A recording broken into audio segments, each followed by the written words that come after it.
Racing. Angel's Magic spreads the wings out of the gate, but now takes off the pace. And Stability at 10-1, by far the longest shot of the 5-horse field, has the lead with 1 lap to go, and a headstrong Angel's Magic just off the heels of that long shot leader, angling to the outside and being restrained mightily.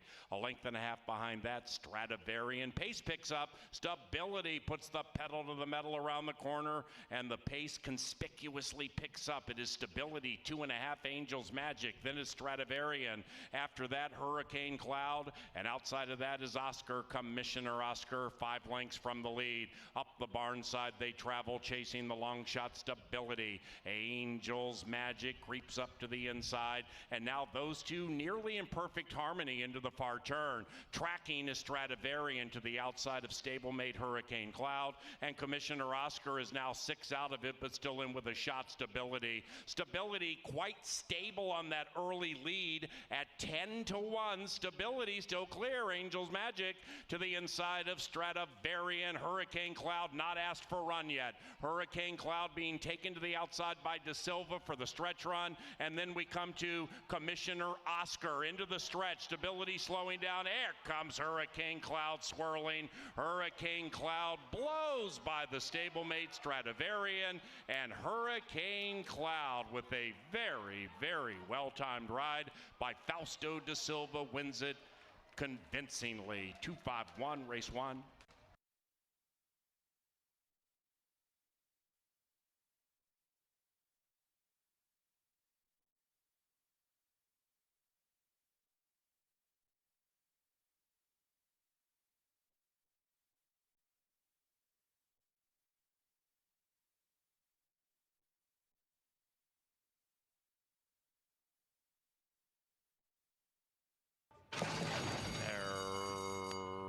Racing.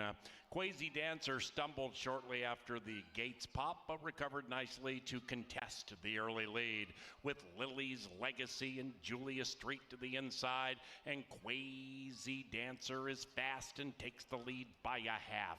Allison Road begins to stride up powerfully to the outside from last to third to second, and Allison Road has gone from last right to the lead to the outside of Lily's Legacy. Quasi Dancer's lead has been usurped. Then it's Julia Street, 5 lengths out of it. This one is even money. As they approach the top of the stretch, 2 packs of 2. Up top, Allison Road to the outside of Lily's Legacy. Julia Street's paying attention now. Julia Street, roused for a run, has gone from last to third to second, right up to the lead. Julia Street. Julia Street with those blue blinkers hooks up with Allison Road for the stretch drive. It is 2 and 3, locked in battle with 150 to go. Julia Street, the momentum. Allison Road watching Julia Street run away by 2, and Julia Street is on the wrong lead, but in the right place, the winner's circle.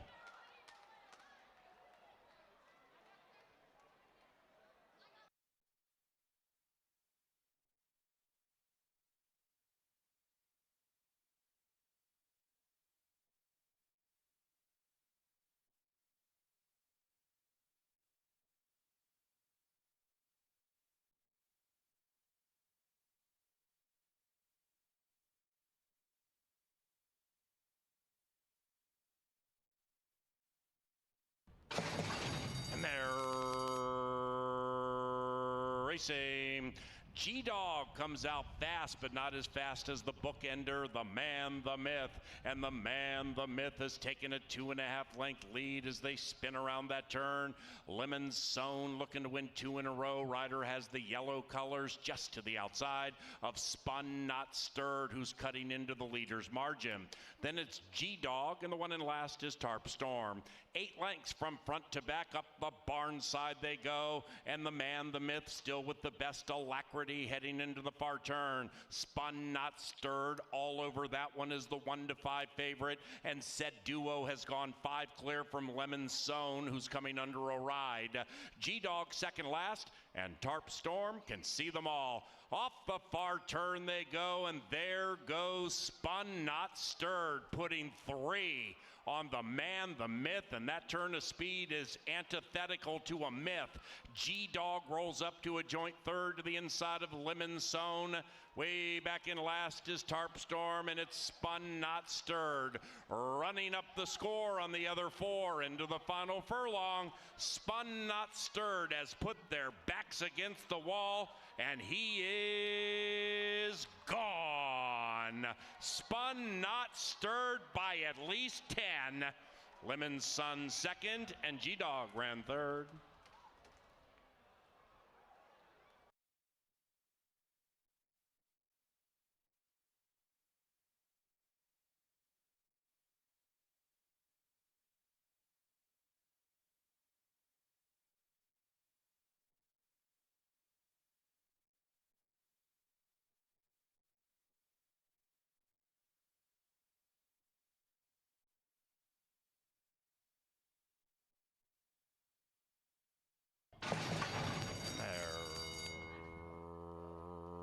Racing. King of the Trail is king of the early speed. King of the Trail, 3-1, trying to go wire to wire.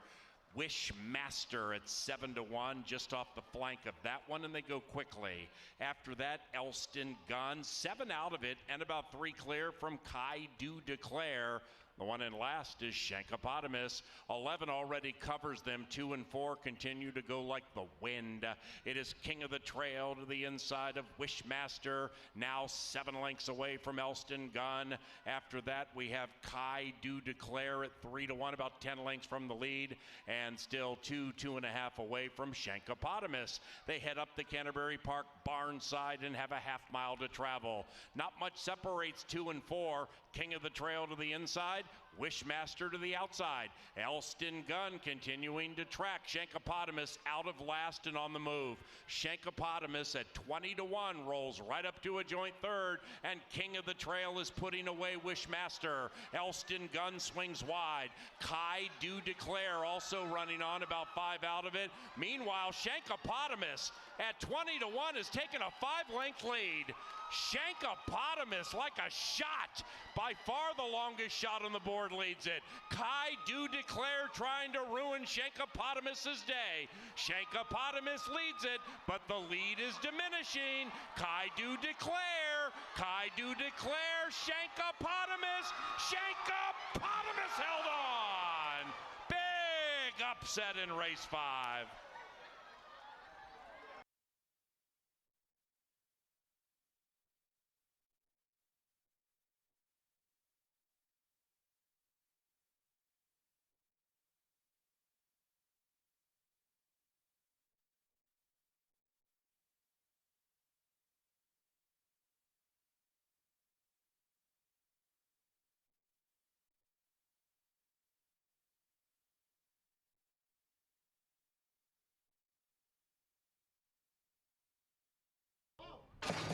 And they're racing.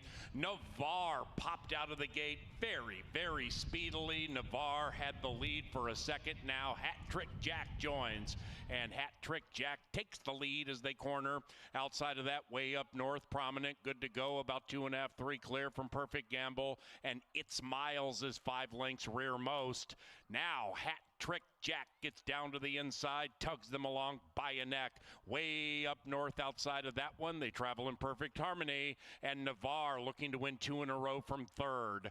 2 lengths behind that, It's Miles to the inside of Perfect Gamble. And into the far turn they stroll, chasing Eddie G. Eduardo Gallardo and Hat Trick Jack way up north continues to bug. Navarre behind them, angling to the outside, being shoved on a bit. Perfect Gamble coming with a 4-wide run. It's Miles sequestered in the 5-horse field, but running on a bit, will need somewhere to go round about the quarter pole. Hat Trick Jack back. Hat Trick Jack looking to shoot and score. It's Miles trying to get through to the inside. Just had to check, and meanwhile, Navarre has bursted clear by 3. It is Navarre putting 3 on Perfect Gamble. It's Miles now has the light of day, but it looks to be too late. Then it's way up north. Here's Navarre to win 2 in a row, and that's 3 for Manny Americano. It's Navarre at 2.5 to 1.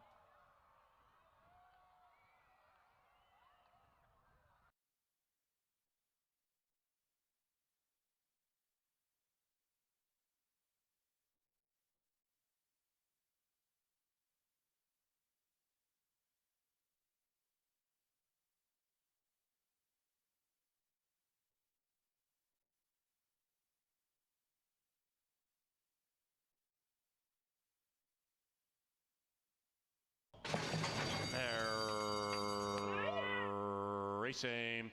Frosty View was off beautifully. Frosty View, the favorite, in hand and in command with 1 lap to go. Mr. Muldoon lay second. Tonka Warrior in third, but giving way to Mendelssohn's Joy, attempting to win 3 in a row. The one in last is Innately Good. Around the corner they go, chasing Frosty View, who's doing it reasonably. Frosty View a half. Mr. Muldoon in second, 1.5 Mendelssohn Joy. Then we come to Tonka Warrior, second last, 5 out of it. And the one in last, Innately Good, as the quintet heads up the backside. It is Frosty View and Luis Fuentes cruising along with the lead by a neck. In second, Mr. Muldoon continues to bug, and now they all pick it up as they head into the far turn. Frosty View trying to run away from them. Mr. Muldoon still second, not asked for run. After that, Mendelssohn Joy, 3 out of it to the inside of Tonka Warrior. Innately Good's coming with the run and doing so wide. Off the far turn, Frosty View trying to put away a pesky Mr. Muldoon. Frosty View to the inside, badgered every step of the way by Mr. Muldoon, and Frosty View is cutting. Frosty View takes the lead by 1.5 lengths on Mr. Muldoon. Tonka Warrior the inside. Innately Good the outside. That's it for Mendelssohn Joy. Frosty View leads it with 1:50 to go. Here comes Tonka Warrior. Tonka Warrior came out to play. Tonka Warrior impressively.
Good afternoon and welcome to racing from beautiful Canterbury Park here in Shakopee, Minnesota. We're under cloudy skies.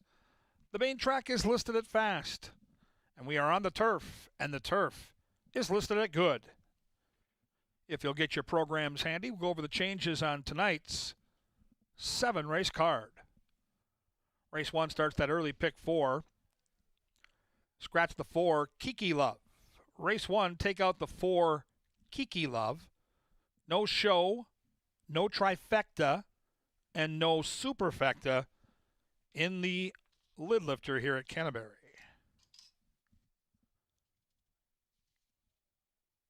Races 2, 3, and 4 offer no changes.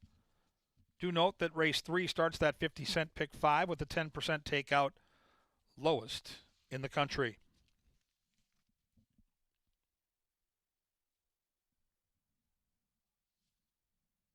Race 5, scratch 3, spike the punch. Race 5, remove that 3.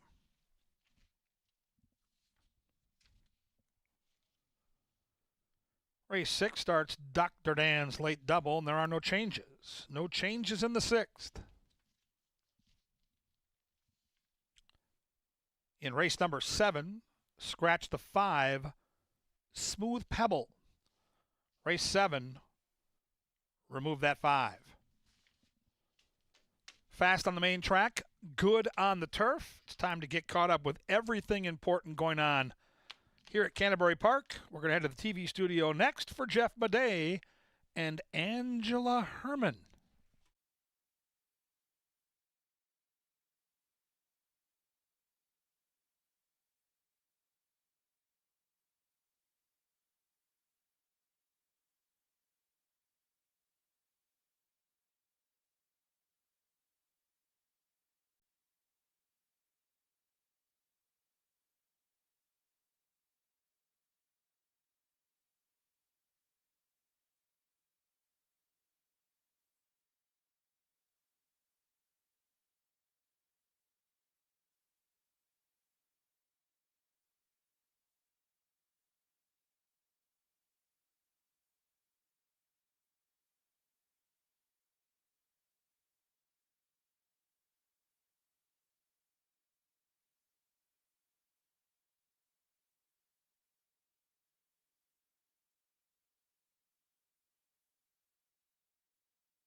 Welcome, race fans. Here we are on a Thursday night at Canterbury Park. I'm Jeff Madej. I'm joined by Angela Herman. We're inside the First Bet studio.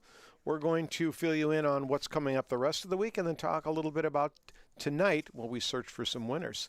It's $2 night tonight. It is. That's the highlight. That is I mean, the best part really about the beginning, we'll see how the races go, but really before you even bet a race, you've had a little bit of savings to your night. And that's not common these days. You get an indoor for $2. You can get one of these beautiful cans of Budweiser for $2, $2 Pepsis, $2 hot dogs.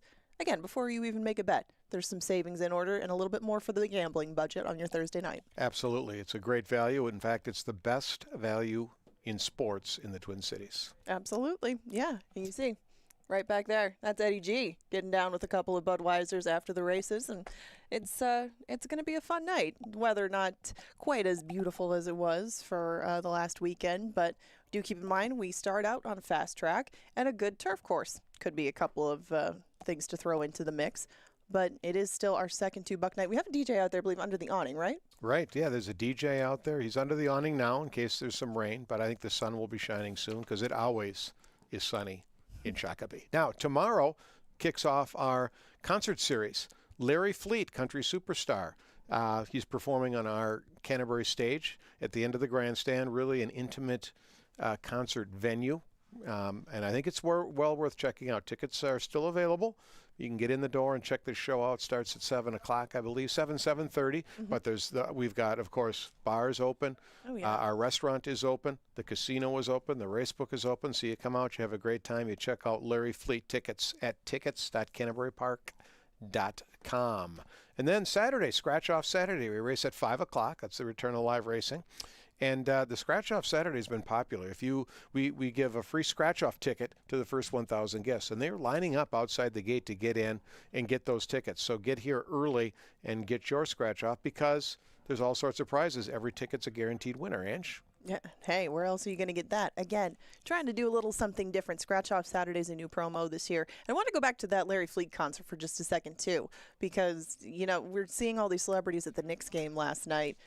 There might be some sightings of some local celebrities at that Larry Fleet concert. No, you've been giving out some tickets to some people might want to see. I'm not sure who that would be. There'll be jockeys there. There'll be trainers there. There'll be I'm sure there'll be some legislators there that like music. We have a lot of local legislators in Canterbury that are music fans. So only one way to find out. Come and join us on Friday. But again, Scratch Off Saturday, getting back to that, is a new promotion this year and has been very popular. But you do have to get here early if you do want to be involved in Scratch Off Saturday, correct? You do. So get here early. We race at 5, gates open at 4 o'clock. And then Sunday, always a big day. Yes, Pepsi Family Day returns.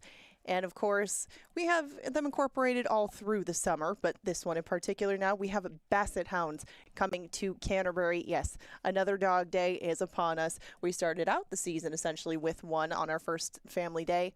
Now we get the Basset Hounds involved in the mix. The Basset Hounds are a different sort of breed to run. You see some of them are very fast, but for the most part, they just kind of take their time and jog down the track a little bit more leisurely in the Basset Hound racing ranks, don't you think? Well, yeah, I think they're part of that. I mean, I assume they're in the same bloodline as like a bloodhound, the hound family. Yeah. So they like to investigate. They're not really interested in racing. They're interested in investigating the surroundings. So that's true. Yeah, some of them meander their way to the finish line, but it's floppy-eared fun. It is very floppy-eared fun. Now back to the Loeffler leaderboard. We take a look at how things are shaping up in the trainer and rider races out here at Canterbury. And it's now a tie, sitting atop. You called this last weekend. Jose Silva Jr. had a lot of live entrants, and he has now made a tie of the top of the trainer standings. But you can see there's some barns in close attendance that haven't had quite as many starts. So as the season goes on and they do get a few more races to them in those other barns, I think it'll get even closer than it is now. And that's not bad. No, it's good to see a lot of these trainers winning, and every it's interesting because you mentioned this before that a lot of the wins are being spread around. We've got a couple of guys that are leading the way, but there are some the wins are being spread around. There's not a jockey that you should be afraid to wager on in that room. No, not at all. But I talk about the trainers, a lot of wins coming from different barns. It doesn't make one barn just get automatically bet. You know what I mean? So you really have to take more into account. Whereas some money does naturally go into some of Manny Americano's mounts because he has had such a stellar start to the season. He has. He's ridden a lot more horses than the others as well, though. His agent, Chuck Costanza, former jockey here at Canterbury Park, he handles Manny's business. He's got him riding a lot of horses, and that makes a difference, certainly. Eddie G, though, he's riding in a very high percentage. He's 9 for 33, and Constantino Roman, of course, his agent is the great Richard Grunder. Well, yeah, and they get the connection with Tim Padilla too. And I actually have them on a couple of winners tonight. I've got Ramon at a couple of good prices too. You're going to see him team up with Lynn Rarick. You can see some of the Florida barns teaming up with him at nice numbers, and he has had a very good start to the season as well. How about that Kelsey Haar on Sunday? Picks up the mount on one of your favorites, Shankopotamus, a Minnesota bred. Love that name. Kelsey's scheduled to sign autographs after that race. So what does she do? She wins on a 20-1. Yeah. Shankopotamus jumps off, signs autographs for the kids for 30 minutes. It was a great time. It was an excellent time. Mouse absolutely loading up on Shankopotamus, but hopefully you did too, and then you got a chance to meet her, and she took the time to really meet every fan too. I mean, when everybody comes up to the winner's circle, sometimes they only have a couple of minutes. No, Kelsey made sure everybody got a chance to talk to her, got the autographs that they wanted, and it was just very good timing that Shankopotamus pulled the upset too, and I'm sure put some money in the pockets of some of the parents. That's right. So every Sunday we'll have a chance for the kids to meet and greet a jockey. This week it will be Betty Williams after the fourth race on Sunday. So right after the Basset Hounds, we'll run a race, and then here comes a jockey. So Awesome. It's a good chance to meet a professional athlete for the kids. Now, next Thursday, Buck Night again, but it's also the return of quarter horse racing, which is my favorite. We've got 4 quarter horse races. 2 of them are stakes, and there's a new rider in the colony. It's a kid who, a name you'll be familiar with. We always talk about Jason Olmstead when we talk about the top trainer. He's a Hall of Famer along with his wife Amber Olmstead here at Canterbury. Their son, Ryder Olmstead, something special happened on Monday. Let's take a look. And the winning rider was Ryder Olmstead. I won my first race Monday at Prairie Meadows, and it was fun. It was a good experience. I'm glad that I got to do it for my mom and dad. I didn't know if I was gonna get there, but luckily she got the nose bob. And I don't know. I was lost of words. I was just excited. I wanted to be a jockey since I was born. Since I could ever remember, I'd be here and I'd ride the sawhorse with my friends or saddle racks, go to the Ruidoso, race my bikes. So this is all I've ever really wanted to do. Pretty cool story there. Ryder gets his first victory down at Prairie Meadows. He was up here this morning breezing horses, getting his license, ready to rock and roll, and he rides in all 4 of those races, including the likely favorite in the North Star State Futurity. We'll talk about born to do it right from the name. Ryder does get his first win. We happen to be watching that day, and it'll be very exciting to see how his career progresses, already off and running, so to speak. We'll get back to tonight, though, before we dig into the quarter horses. They're a favorite of mine, too, but we're going to go the thoroughbred way for the bet of the night. I thought a lot changed in race number 5 with the scratch of one of the Novogratz horses. The other one is likely going to be the favorite. He's the 7 that's included with this, but we're going to try to get some prices in with him, including the 1 Mr. Impersonal. Not sure how big a price he's going to be, but I would expect it to be somewhere near the 4-1 that he's morning line. And I took a long shot in there named Pacific Standard, just because he is one of the older horses in here. Took a while to break the maiden, but he has a good style, I thought, from the outside to maybe pick up what could be a demanding pace. So if they do go and tangle up front, I think the 1 and the 6 will be coming late. The 2 and the 7 might be a part of the pace, but really outside of this horse, these are going to be healthy prices. So we're going to box them up, try our luck, and maybe see if the speedsters can't get tired and somebody closes from the back at a price. Right. So there's basically at 50 cents a combination, 24 different outcomes that could cash that ticket. Exactly. So you're taking all the possible combinations of these 4 horses. That's why it does cost the $12. 24 combinations, 50 cents a piece, a $12 ticket. And as long as the 1, 2, 6, or 7 all finish in the top 3, it can come in 2, 1, 7. It can come in 7, 2, 6. However it is, as long as 3 of those numbers land in the top 3, that's a winner. Yeah, it's a fun bet. So those of you that are new to Canterbury tonight, just take, maybe take Angela's advice here and try some of these trifectas because it's fun. And if you get a price on top, it could pay huge. Now, if you want to do your own handicapping and become maybe an honorary member of the STEAM team, well, you go to bristnet.com and you can download past performances for free for all of our race days. Absolutely free data. It's fantastic. bristnet.com. Every race day. And then you also have a chance to play in the feeder contest on our official ADW of Canterbury Park Express Bet.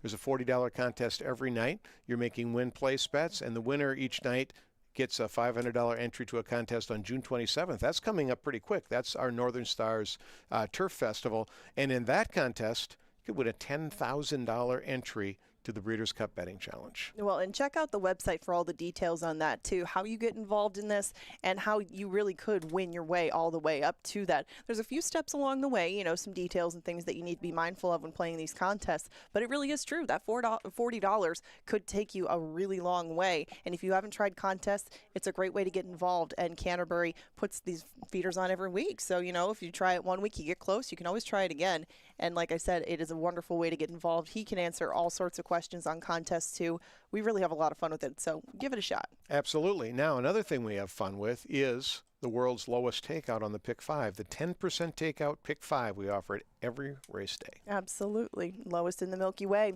And Pick 5s are picking 5 winners in a row. For us, it's going to start in race number 3, and that's a 50-cent minimum wager. So it was kind of like the trifecta earlier.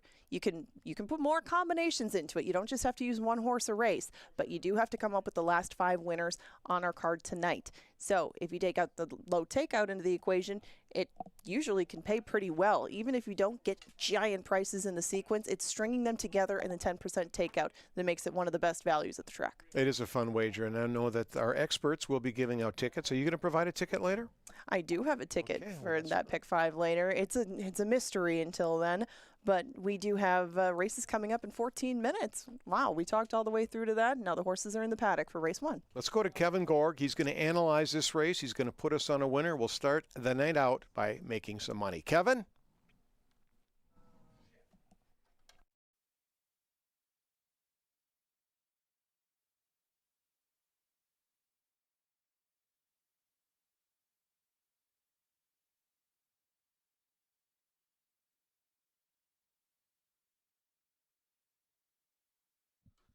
Great job, guys. We get set for the lid lifter here, a 4-pack on what is now turning out to be a sunny night here in Shakopee. So the track maybe will dry out a little bit. Nice breeze here.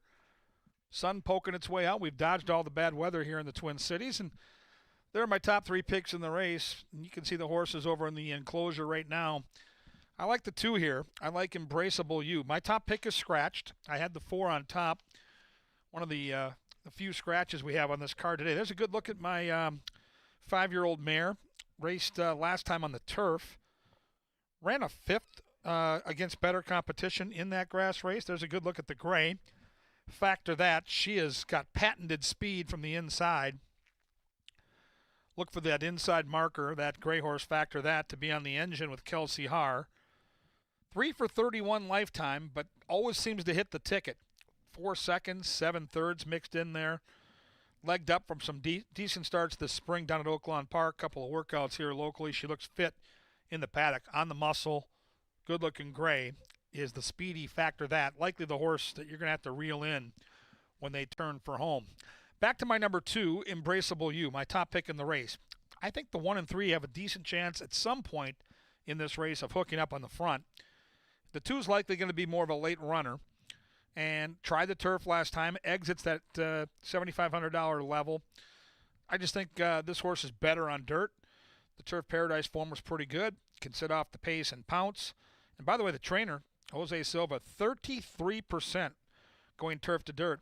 And that's 46 horses. That's a pretty decent size data with how many times he's gone turf to dirt. So I'm going to try Embraceable You at 5-2. Chocolate Freckles is the 3. Bruce Meyer, the Oracle, who's been really hot up here in the press box this afternoon, just touted a 13-1 at Churchill Downs. He likes Chocolate Freckles. Should get a great trip.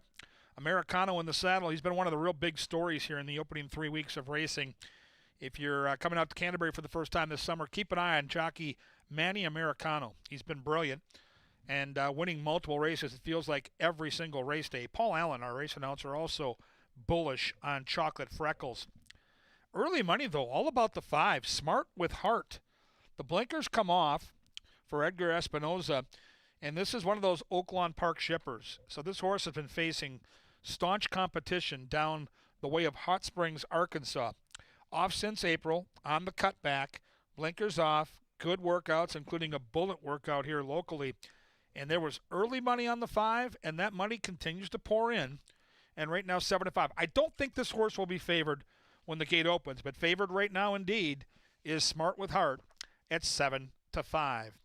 I go 2, 1, and 3. It starts the early pick 4, fans. That pick 4 Low takeout, big potential here. Pick 4, play it, enjoy it, love it. It's starting to get sunny. Big night of racing. 7 races on the docket. Right now they're leaving the paddock. Soon they'll head down the tunnel and meet the bugler, Sir Leonard Darkett, with the call to the post. Enjoy.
Well, ladies and gentlemen, Thursday at Canterbury Park commences with the call to the post and Lynn Dykert.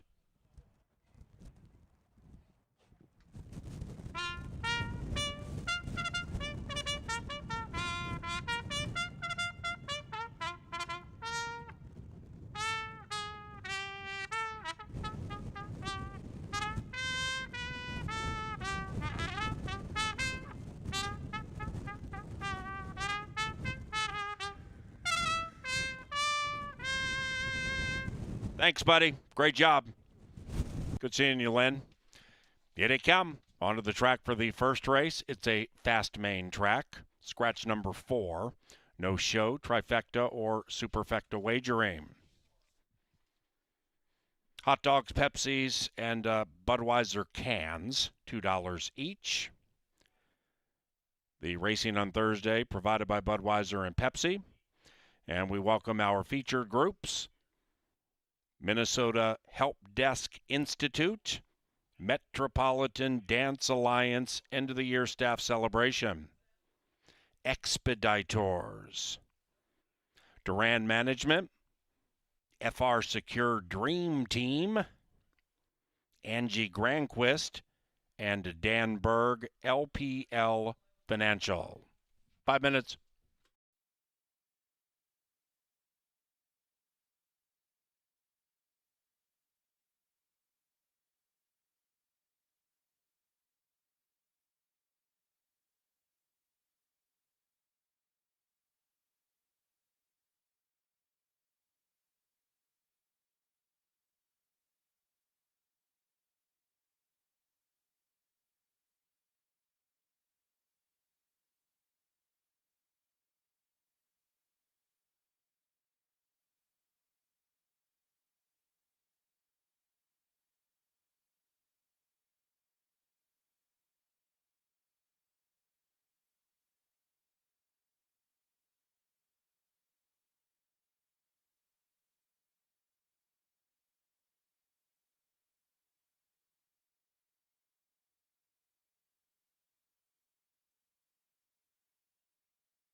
2 minutes.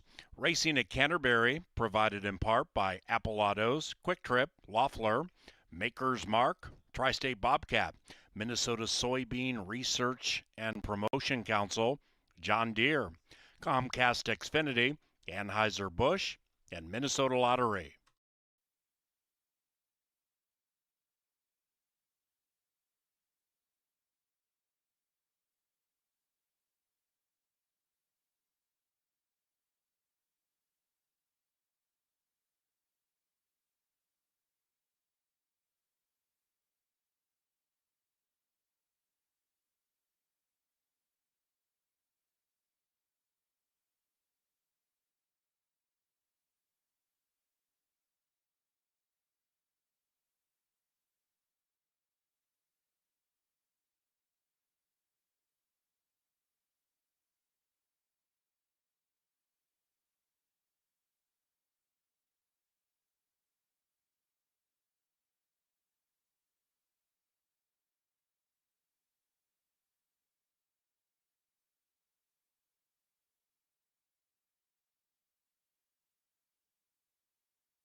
It is now post time.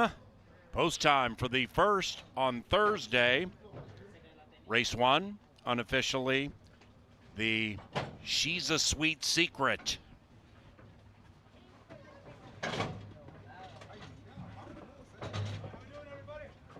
Embraceable You, favored. Chocolate Freckles goes in. About set now.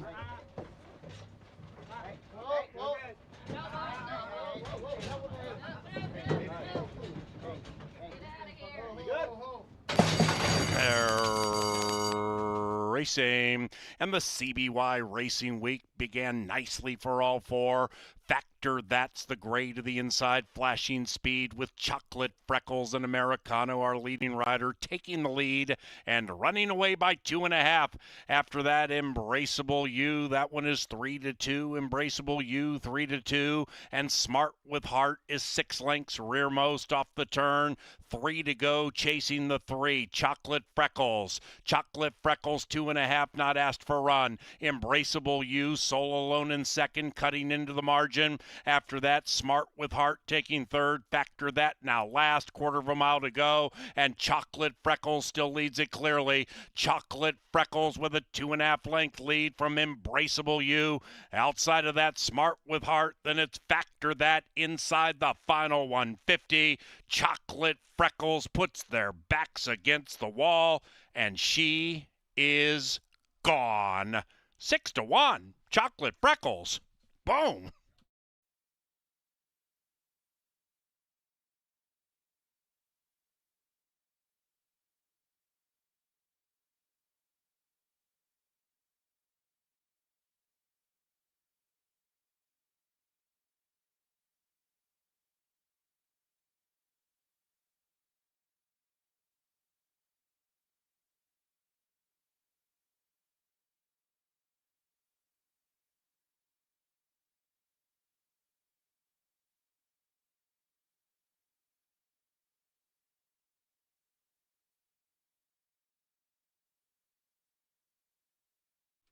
Number 3, Chocolate Freckles in a romp.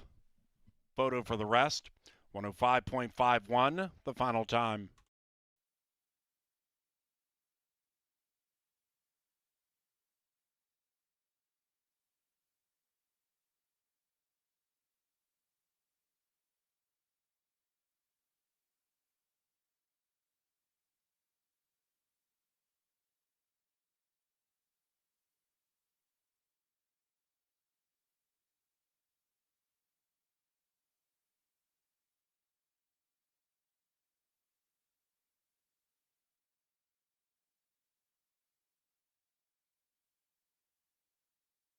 The numbers 3, 2, 5, 1.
Now entering the winner's enclosure, Chocolate Freckles and jockey Manny Americano.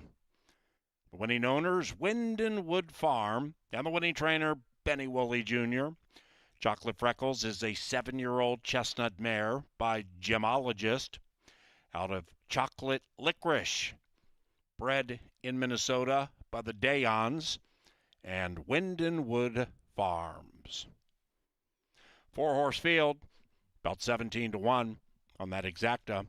Race 2, courtesy of Appellados, Comcast Xfinity, and Furniture Mart. Turf course, good. The rail, 15 feet out. Race number 2, about 22 minutes from now. Welcome to Canterbury Park.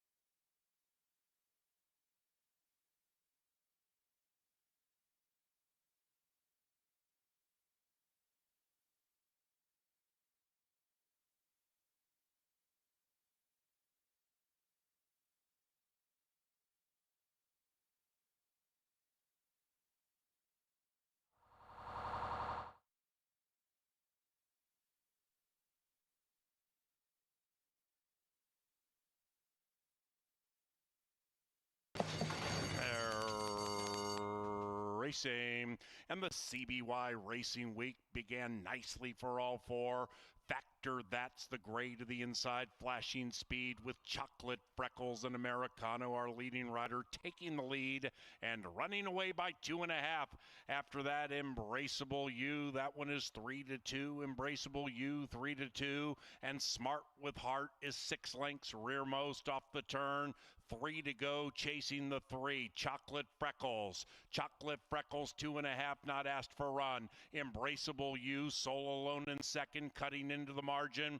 After that, Smart with Heart taking third. Factor that now last, quarter of a mile to go. And Chocolate Freckles still leads it clearly. Chocolate Freckles with a 2.5 length lead from Embraceable You. Outside of that, Smart with Heart. Then it's Factor that inside the final 150. Chocolate Freckles puts their backs against the wall, and she is gone. 6-1. Chocolate Freckles. Boom.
Well, it's a brand new week of racing, but the more things change, the more they stay the same. Jockey Manny Americano, red hot in the saddle.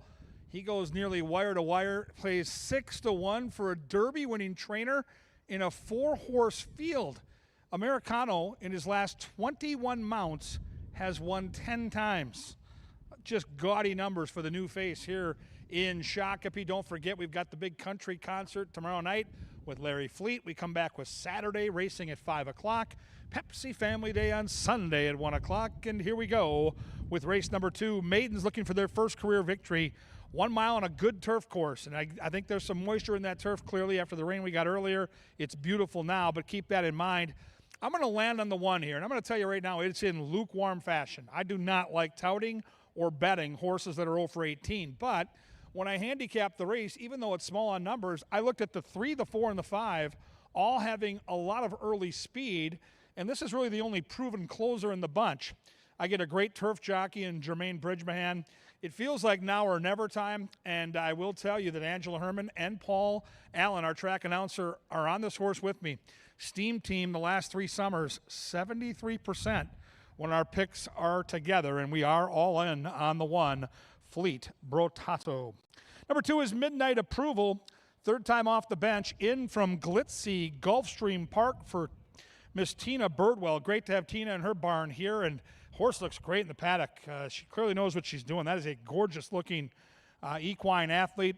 Has knocked heads in Arizona, Florida, been all over the place. Third time off the bench, 0 for 10, De Silva, good barn, lots to like, and you look up and see a nice price too, 3-1 on Midnight Approval. The outside 3 all have speed, so it's going to kind of be a jockey's race, which happens a lot on the turf. How they separate themselves likely dictates who gets the trip. Noah's Gold is the 3. Roman gets the call for Esteban Martinez, and Martinez also has the 1, so he's going to probably have this 3 horse fairly prominent.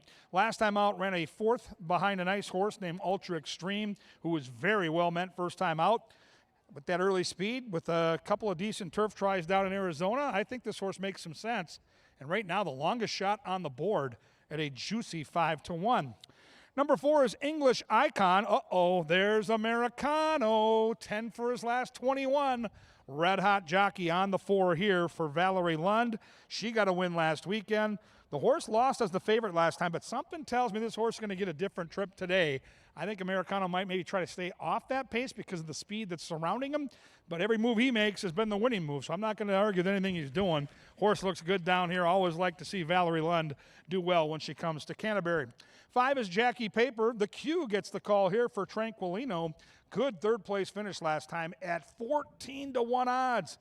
That was on the main track. Now we're back on the turf. Exits a sprint. Nice workout since, and the turf bloodlines are decent, but out of the sprint, you have to figure the 5 is going to show some speed. So what separates those outside 3 that all want to go to the front? We'll find out. Jockey's race indeed. The Steam Team's on the 1. You can see on the betting board, everybody's favored. We have 5 horses at 3-1. I've never seen this. So every horse right now is also favored and the longest shot on the board. You figure.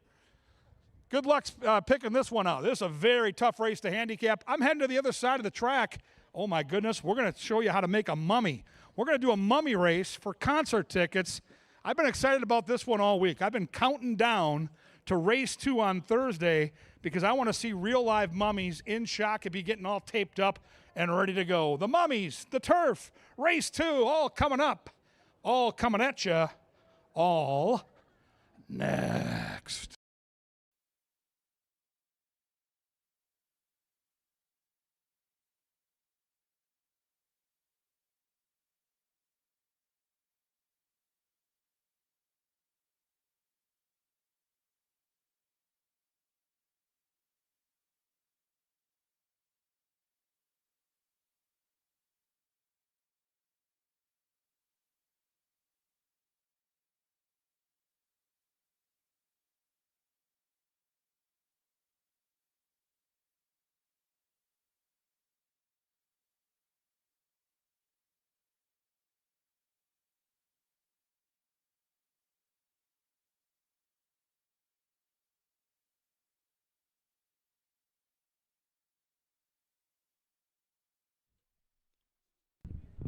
SLD.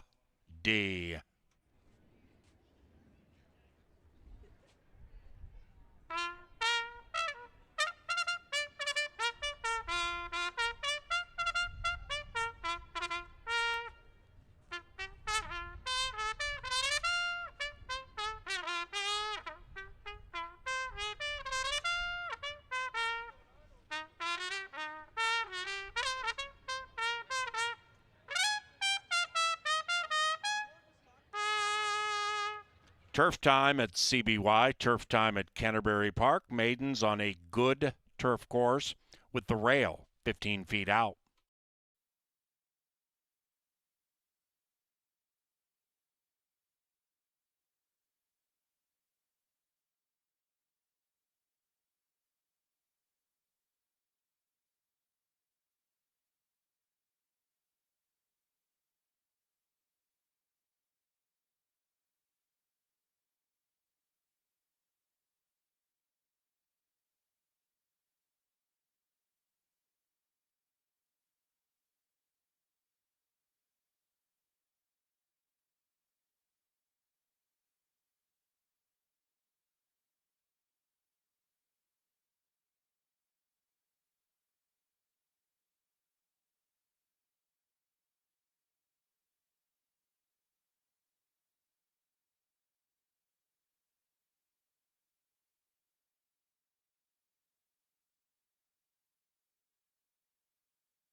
All right, ladies and gentlemen, it's that time of night. We're going to give away some free concert tickets to a show in August that features Here Come the Mummies.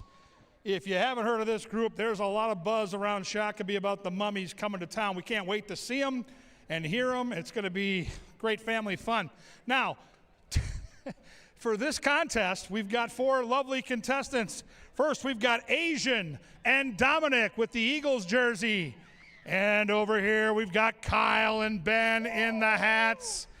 All right, so here's how it's going to work. When I say go, they're going to start wrapping their partner to make them look and feel like a real live mummy. The crowd will decide who wins. We'll see how good they are. We're going to give them 30 seconds on the clock. Smiley, you're going to count me down the final 5 seconds.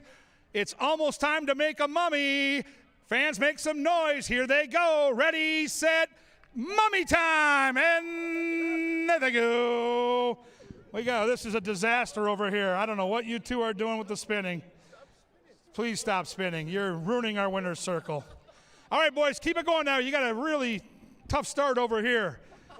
So far, I'm just going to tell you right now, the early returns are not good on the mummy contest. So far, this is an utter disaster. I have no idea what you guys are doing, but you're not making mummies. I'm going to try to be nice, but there's no way to sugarcoat this. This is awful. Like, I've never seen worse mummy making. There are grade school kids right now in Shakopee that can come out here and blindfold them, and they do better. This is awful. I don't know how we. 5 seconds. Can someone please show even a semblance of a mummy? Oh, this is just terrific. 3, 2, 1. All right, fans. It's I don't know what. Yeah, you can boo. It's okay. These this is a complete fiasco. If you believe Asian and Dominic made a great mummy, put your hands together. And if you believe that the winner should be Kyle and Ben for this effort, put your hands together. Their boo is louder. They win the tickets. I promise the concert will be better from what we just watched. Guys, pick up your toilet paper, put your heads down, and just leave this winner's circle. It was embarrassing.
It is now race time. Into the gate for race number 2. The first turf race tonight. Race 3 signifies the start of the Canterbury Pick 5. Nation Low Takeout, 10%. That's race 3. Here in race number 2, Fleet Brotato, 3-2. English Icon, 9-5. Jackie Pepper making his turf debut last in. And they're racing.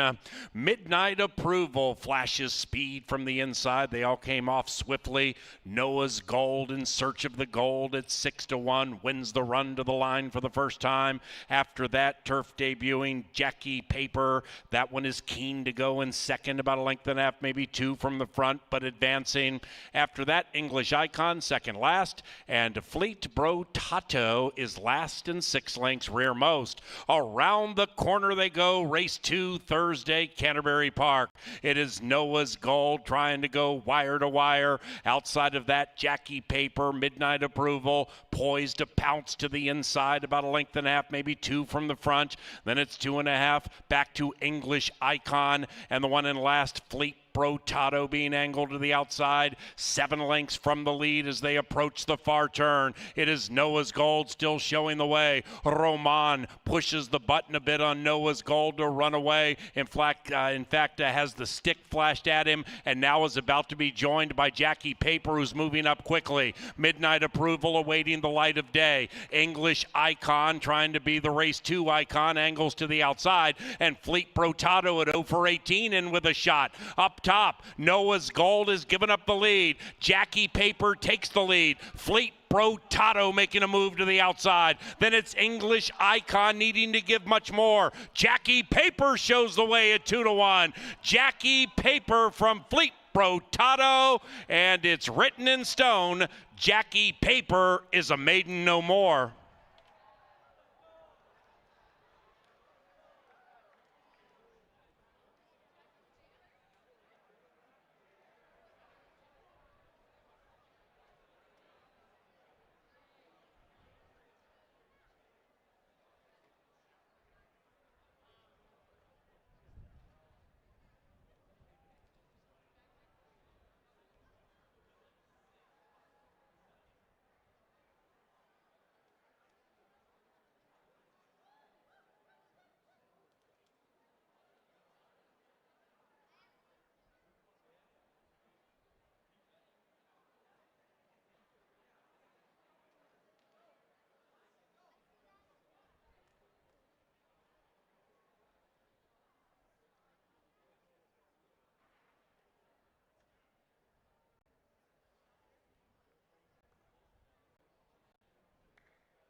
Number 5, Jackie Paper first.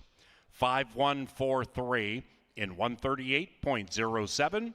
It's still unofficial.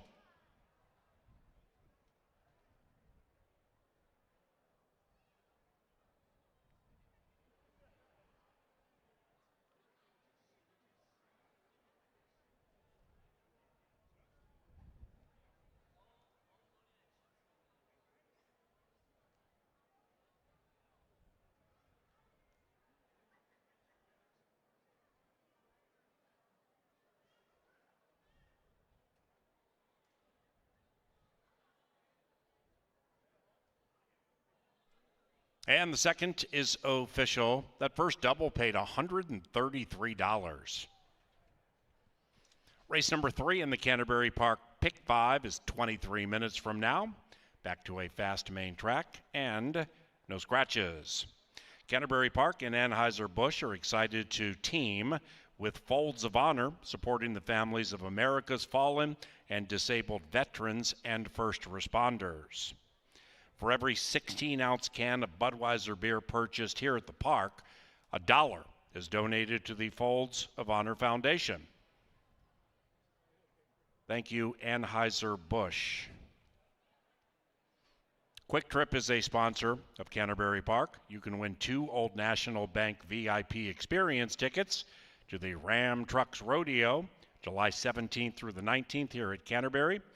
Also, a $100 Quick Trip gift card at stake. Enter via the Quick Rewards app for a chance to win now through Sunday.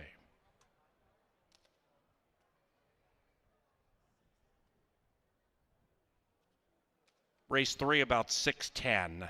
Pick 5, 6:10.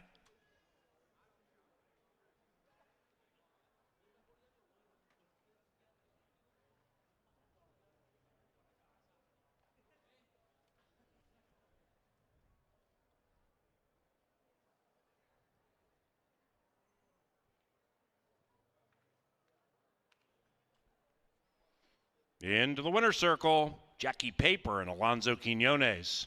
The winning owner, Maribel Nova Campuzano. And the winning trainer, Santiago Tranquilino.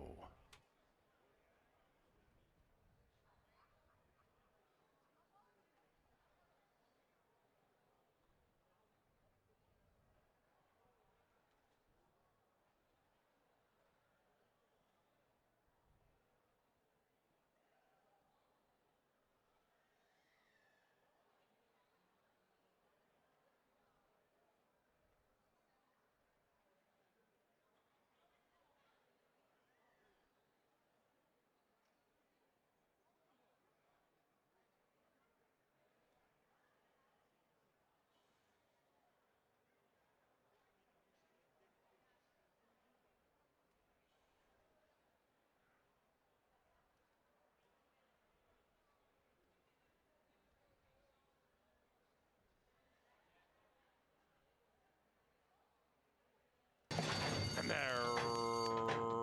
racing.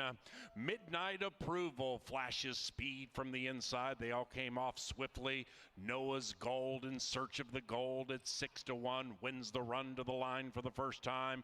After that, turf debuting Jackie Paper. That one is keen to go in second, about a length and a half, maybe two from the front, but advancing. After that, English Icon second last, and Fleet Bro Tato is last and 6 lengths rearmost. Around the corner they go. Race 2 Thursday, Canterbury Park. It is Noah's Gold trying to go wire to wire. Outside of that, Jackie Paper, Midnight Approval, poised to pounce to the inside, about a length and a half, maybe two from the front. Then it's 2.5, back to English Icon, and the one in last, Fleet Bro Tato being angled to the outside, 7 lengths from the lead as they approach the far turn. It is Noah's Gold still showing the way. Roman pushes the button a bit on Noah's Gold to run away. In fact, has the stick flashed at him, and now is about to be joined by Jackie Paper, who's moving up quickly. Midnight Approval awaiting the light of day. English Icon trying to be the race 2 icon, angles to the outside, and Fleet Bro Tato at 0 for 18 and with a shot. Up top, Noah's Gold has given up the lead. Jackie Paper takes the lead. Fleet Bro Tato making a move to the outside. Then it's English Icon needing to give much more. Jackie Paper shows the way at 2-1. Jackie Paper from Fleet Bro Tato, and it's written in stone, Jackie Paper is a maiden no more.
Jackie Paper gets things done in race number 2, and it is now time for that pick 5. Remember, it's a 10% takeout pick 5. It's a 50-cent minimum, and it's picking the last 5 winners on our card. It's not the easiest sequence today, and the third race kicks it off on the dirt. They're going 5.5 furlongs in here, and we've got 12 minutes to post. This is the start of that pick 5, and it starts with the 1 on the inside, Promises. Promises is on start number 3, and this filly's going to get blinkers for that third start. She's also going to get Lasix, and she's going to get a rider change and a venue change. So a whole new ball game for the inside filly for start number 3. Hopefully she does show a little bit more speed because she really didn't pick up her feet too much from start to finish in her first 2 starts in Oklahoma, but Promises again just has 2 starts to her. This is going to be 5.5 furlongs again. That was the site of her first start, and maybe she will like things a lot bit better up here in her home state of Minnesota.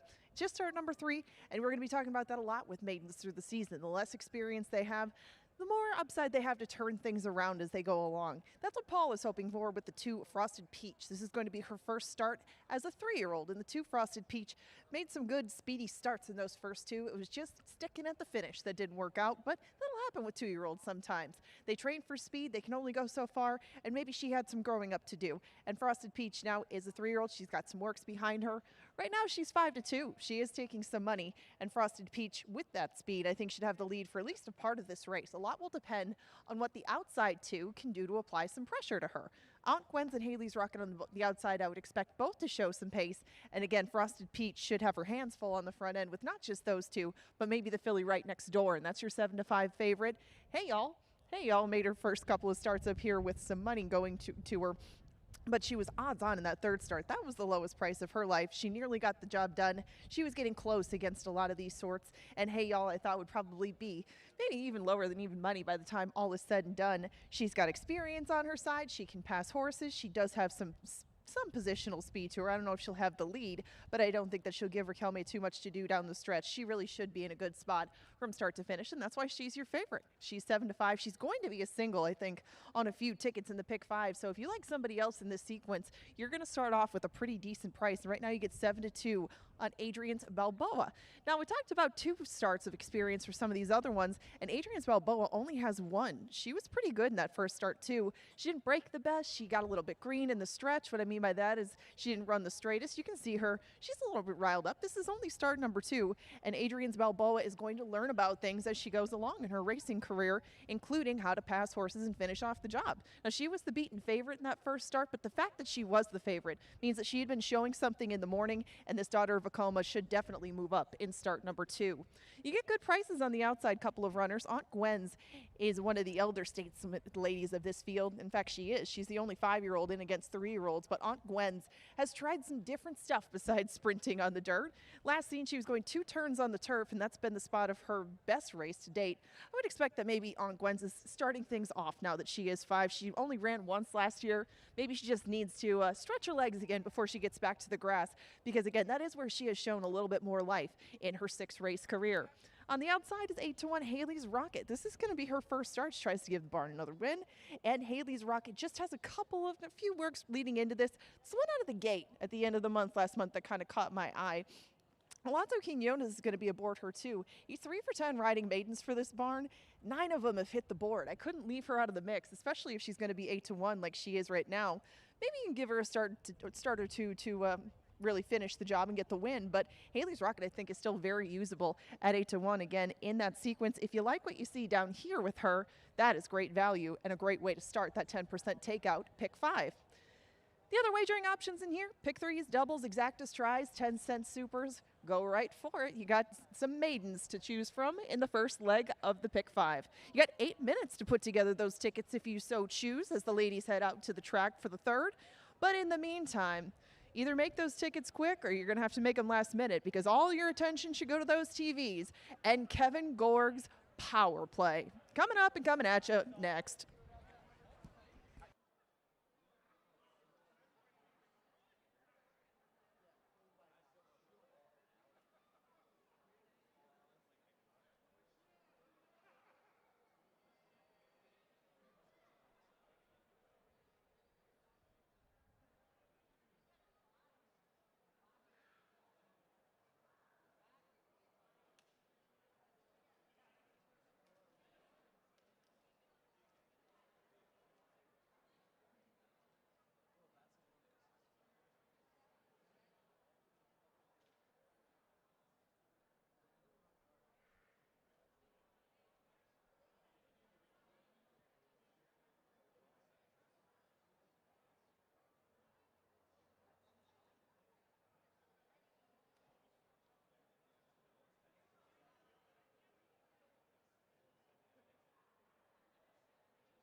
Yeah, all right.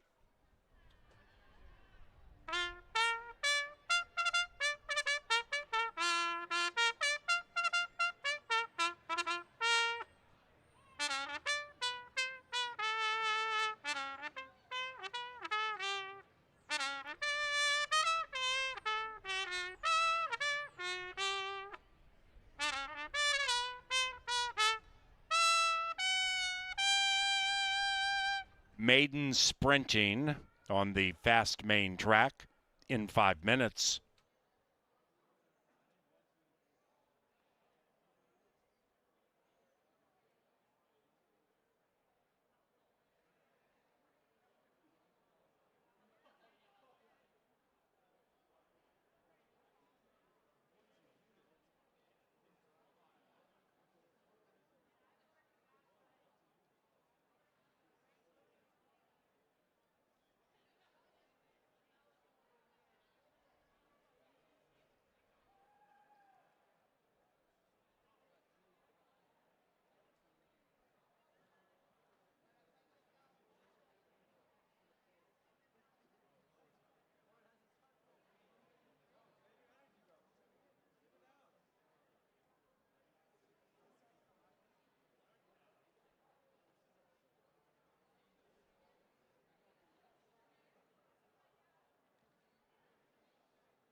Okay, race fans, we want to thank Tri-State Bobcat for their great support of this endeavor.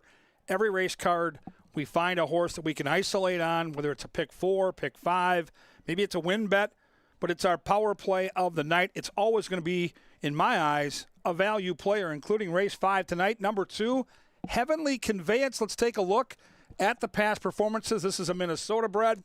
Mac Robertson just got this horse off the Tranquilino gang, puts the horse through a nice workout. Mac has always been very sharp about the horses he claims. Look at the record at Canterbury on the main track. 9 starts here, 2 wins, 5 seconds, 2 thirds. So never worse than third. Comes in from Oaklawn Park. And go back to last year. 7 furlongs in the mud.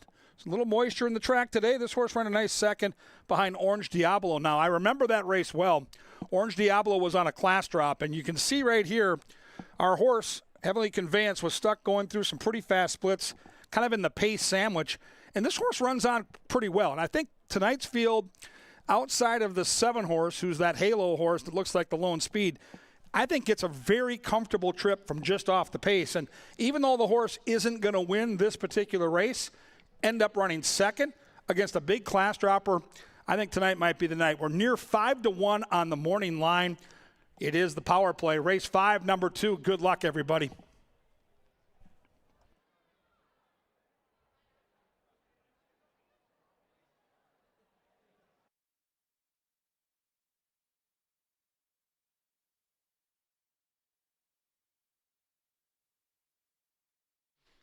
Ladies and gentlemen, a scratch in the 7th, final leg of the pick 5 being announced for the first time. Race number 7, scratch number 1, Auntie Vodka. Race 7, scratch number 1, Auntie Vodka.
It's post time.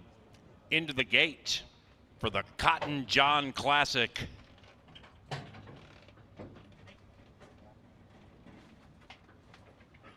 Hey, y'all. 6-5 in favored.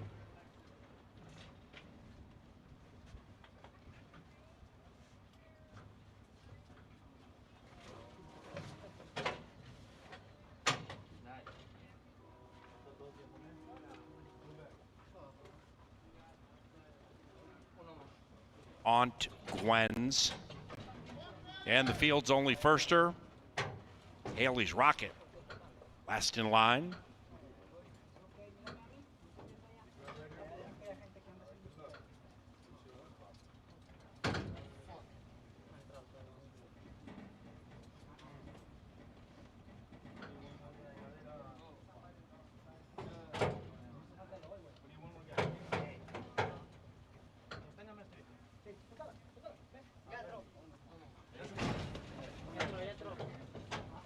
Billy's in. All right. And they're racing. Frosted Peach off the layoff out fast. Likewise for Adrian's Balboa. And those two skirmish 5 lengths clear from Promises. That one's been overtaken by Hey Y'all. Takes up the running into third, about 6 lengths behind the Speed. Then we come to Aunt Gwen's in the firster. Haley's Rocket 11 lengths rearmost. Into the far turn, Adrian's Balboa. Frosted Peach. Hey Y'all striding out beautifully. Hey Y'all from third up to second and right up to the lead. Hey Y'all 3 wide. Behind them Promises, 7 out of it and to the inside of Aunt Gwen's, and Haley's Rocket can see them all. That's it for Frosted Peach, and Hey Y'all kicks on beautifully. Hey Y'all puts 2.5 on Adrian's Balboa. Then it's Promises and Haley's Rocket along with Aunt Gwen's chasing in vain. Hey Y'all has run them into the ground and prevails at 1-2.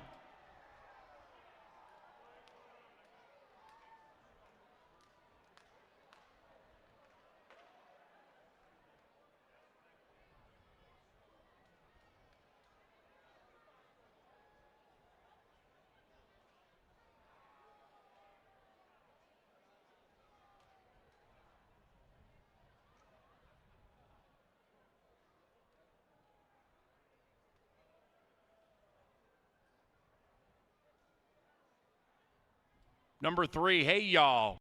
Who dat? First, 3, 1, 4, 6.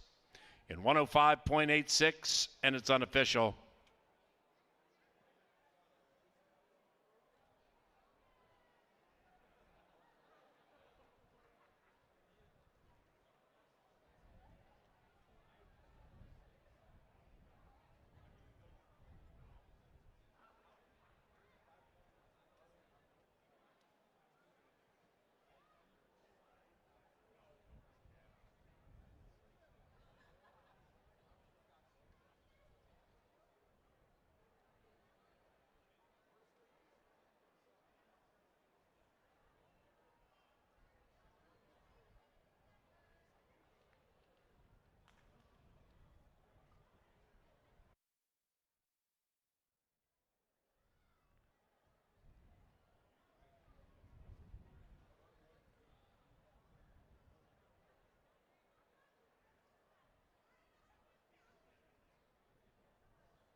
Third race, official. Pick 5 with Nation Low Takeout. Begins with heavy favorite. 3146, Promises 35-1. First pick 3 paid $60. Heavy favorite on top, but Exacta pays $35.80. Trifecta 41 and change. Superfecta 26.28. Race number 4 to the Good Turf Course. Pick 4 wagering on today's Final 4 live races. The 4th is courtesy of Jim Beam Bourbon. Elegant, smooth, refined. And Busch Light. We also thank Touchdown Tile, the official renovation partner of CBY, and our official bank partner Old National Bank. Race 4 in 22 minutes.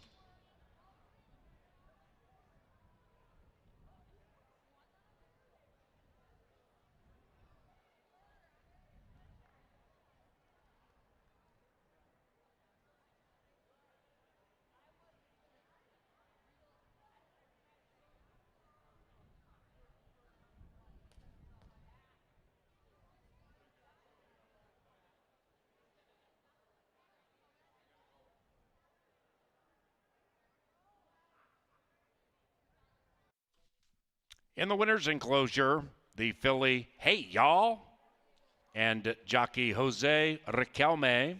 The winning owners, Valine Farms, and the winning trainer, what up? Gary Shearer.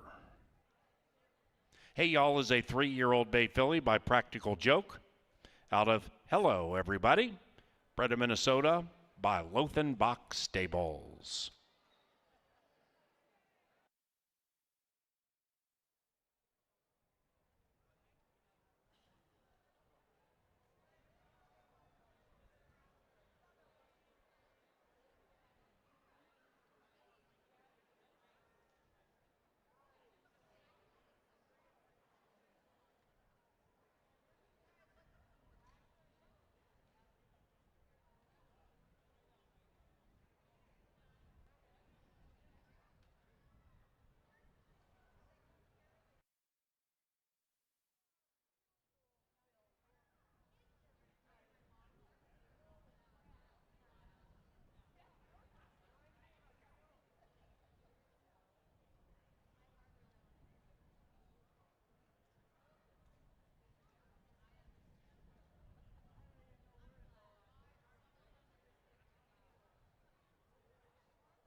And they're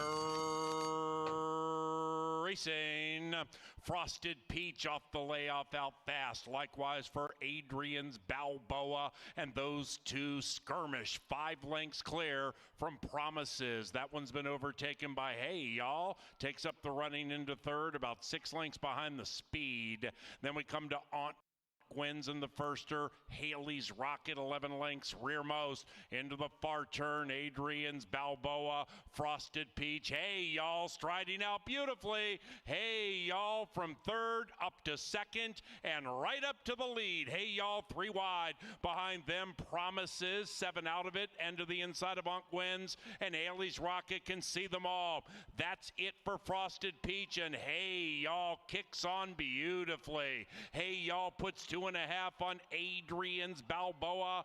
Then it's Promises and Haley's Rocket along with Aunt Gwen's chasing in vain. Hey Y'all has run them into the ground and prevails at 1-2.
Well, we miss seeing Gary Shear here in the paddock, dear friend of mine for many years at Canterbury. Ships in a horse called Hey Y'all, and boy, the favorite gets that beautiful trip sitting off the two speedballs and just rolls in the stretch. 35 to 1 shot comes second, so if you had that exacta, you probably got paid pretty decently right there. And if you're watching the handicapper selection, right before the horses go on the track, you'll see a grid of all the local experts.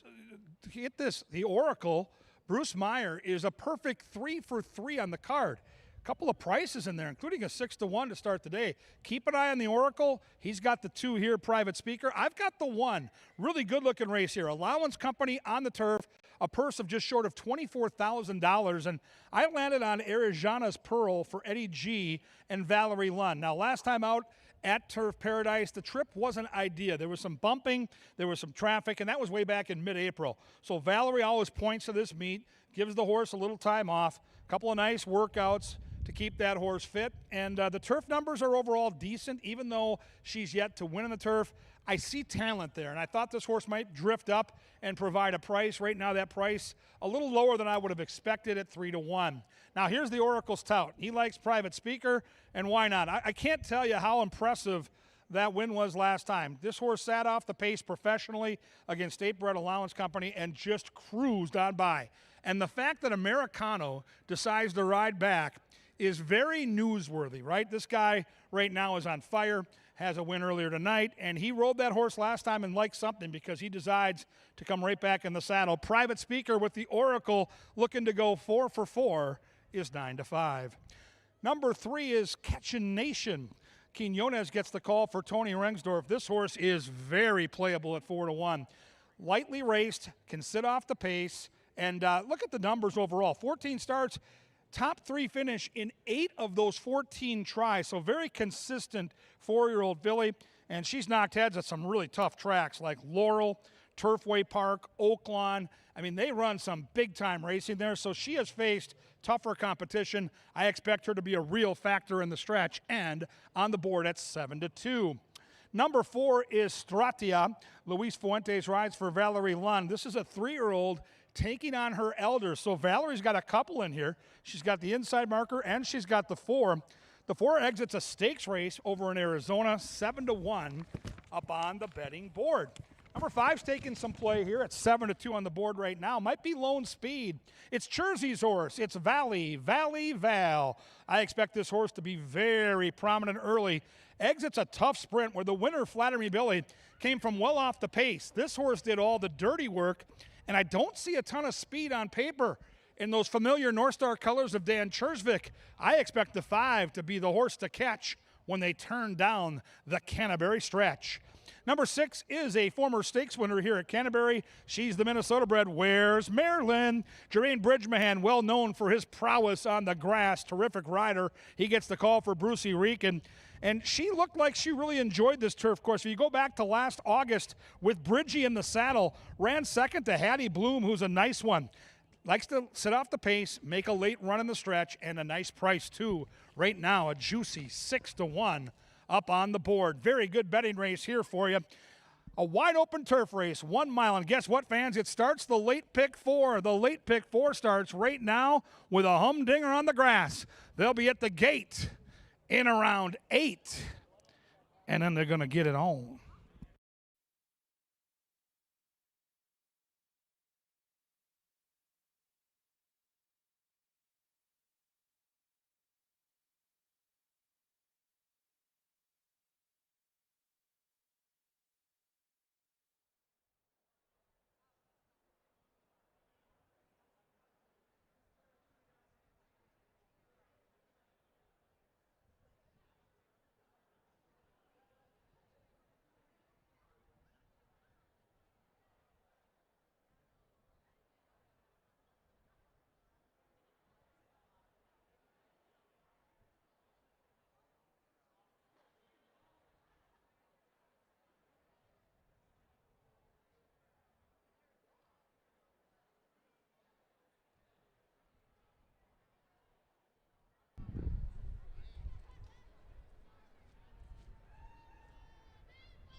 And they are heading to the good turf course for race number 4. The race takes off 5 minutes from now.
Today for the angle, we're keeping things simple. In the upcoming 5th race, there were a couple of horses I liked originally, but we're going to look at a couple of the entrants that might have been. Yes, I did like a couple, including a Novogratz runner in race number 5. We'll take a look at both of them in the upcoming 5th race because one of them is scratched. Now, that's kind of where I'm going with this.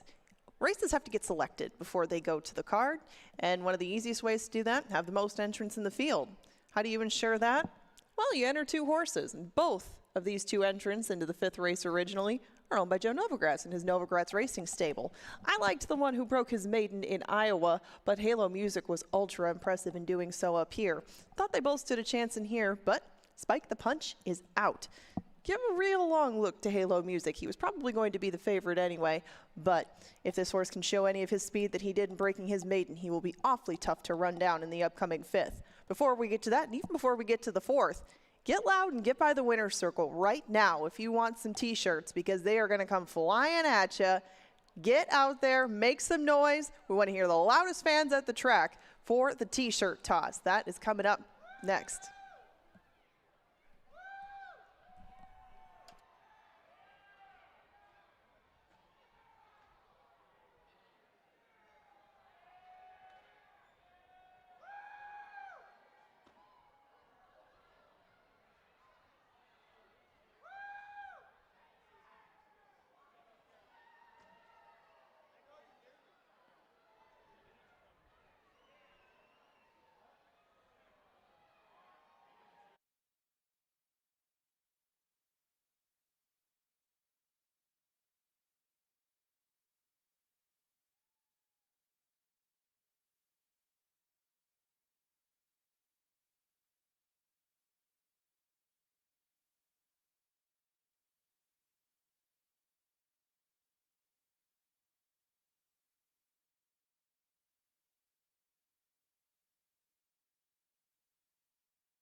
They have arrived at the starting gate, and it is now race time. Into the gate for race number 4, beginning the second and final pick 4 this Thursday at Canterbury Park.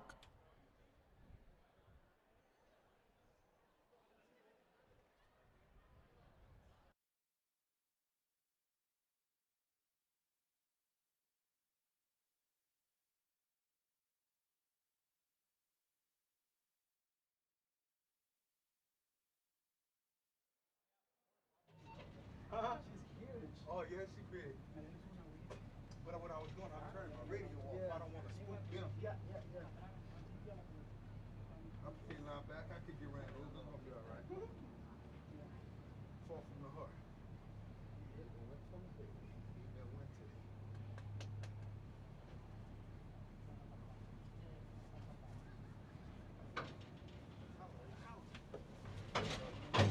Two back. Valley, Valley, Val. And where's Maryland? Everybody good, huh? Give me 1 second. Now let me know. All right. We ready? 6-pack ready to pop. Now let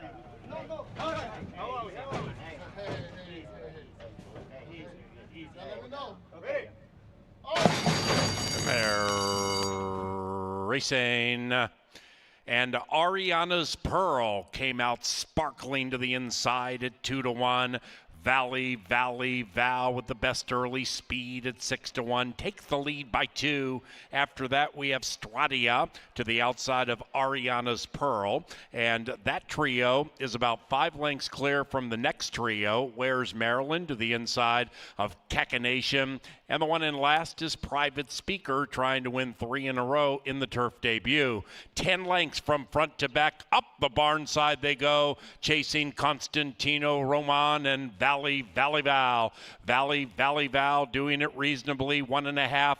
In second is Stradia. After that, Cacanation is creeping up to the outside of Stradia and is about 2.5, 3 lengths from the lead. Ariana's Pearl to the inside, 5 out of it, and to the inside of Where's Maryland. Private Speaker definitely in touch with the field, about 8 out of it, steadily advancing. Off the far turn they go. Valley, Valley, Val is about to have company in the shape of Cacanation. Valley, Valley, Val, a half. Cacanation in second, 1.5. Inside of that is Stradia. Then it's Ariana's Pearl. Then we come to Where's Maryland. Private Speaker still far out of it. Private Speaker shifting to the outside for the turf debut and stretch run. Meanwhile, up top, Stradia hoists the white flag, and here comes Ariana's Pearl with Cacanation, and they kick on together. But at 2.5 to 1, number 1 is number 1 in race 4. Ariana's Pearl prevails. Photo coming up for second. It looks like 136.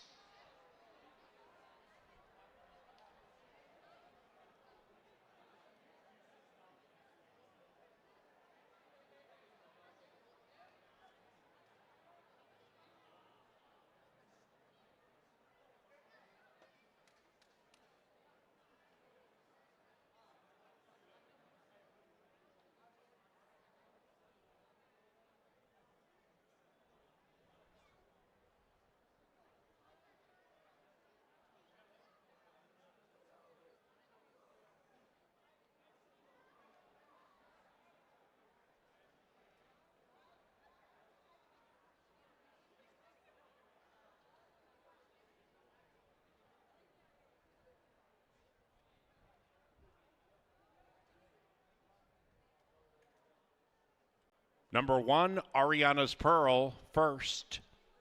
A photo for the rest. It is 138.16 for 1 mile on the good turf.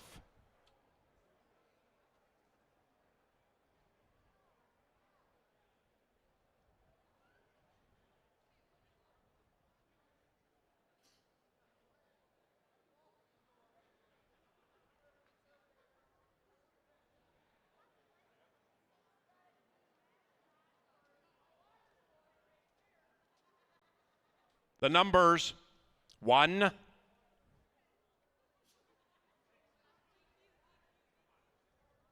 3, 6-4.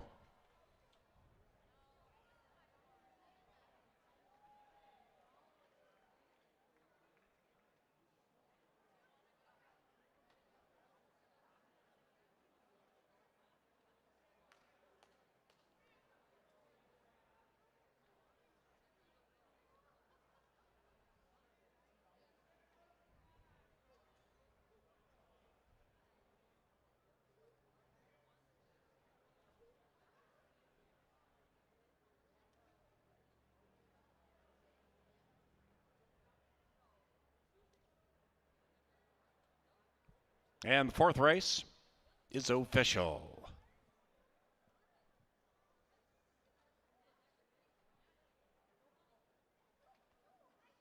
The first 50-cent pick four today, 125.85. Race 5 on the fast main track. Pick 3 wagering on the final 3 live races. Scratch number 3, Spike the Punch. Back to a fast main track for race number 5.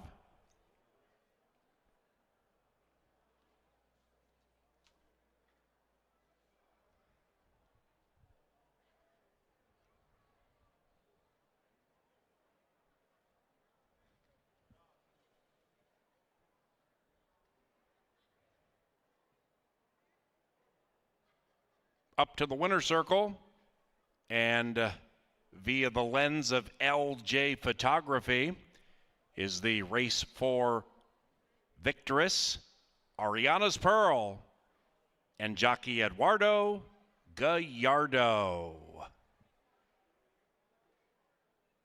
Ariana's Pearl is owned by Athan Stable, and the winning trainer, Valerie Lund.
Racing, and Ariana's Pearl came out sparkling to the inside at 2-1. Valley Val with the best early speed at 6-1 takes the lead by 2.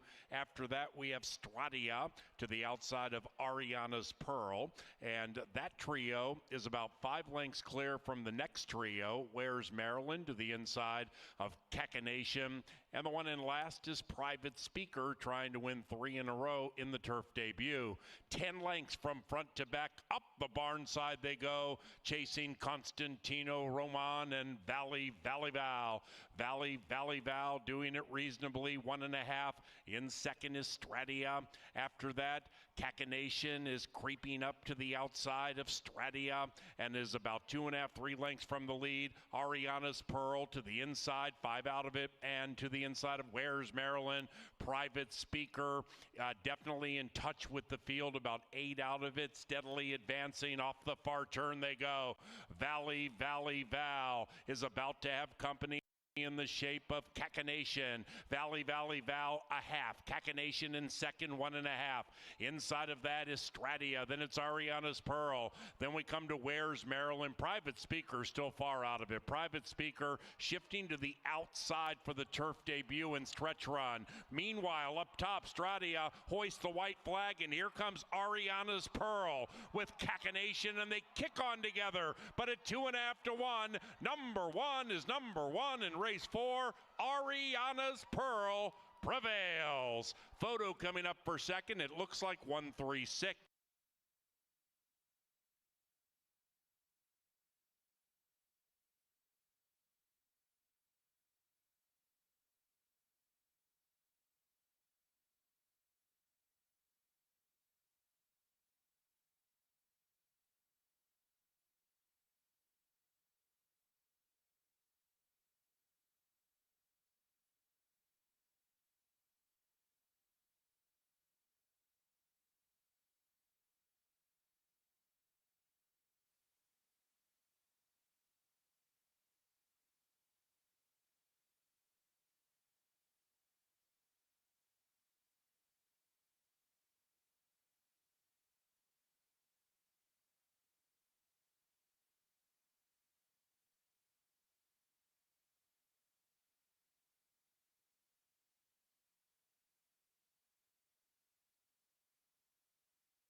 Chocolate Freckles with a 2.5 length lead from Embraceable You.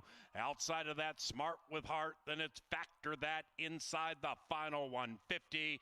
Chocolate Freckles puts their backs against the wall, and she is gone. 6-1. Chocolate Freckles. Boom.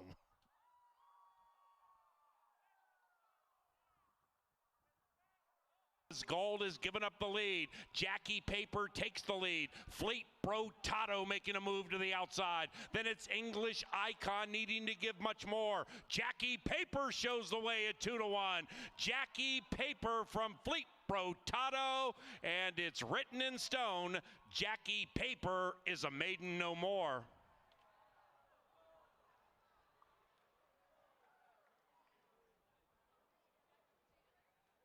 Frosted Peach and Hey Y'all kicks on beautifully. Hey Y'all puts 2.5 on Adrian's Balboa. Then it's Promises and Haley's Rocket along with Aunt Gwen's Chasing in Vain.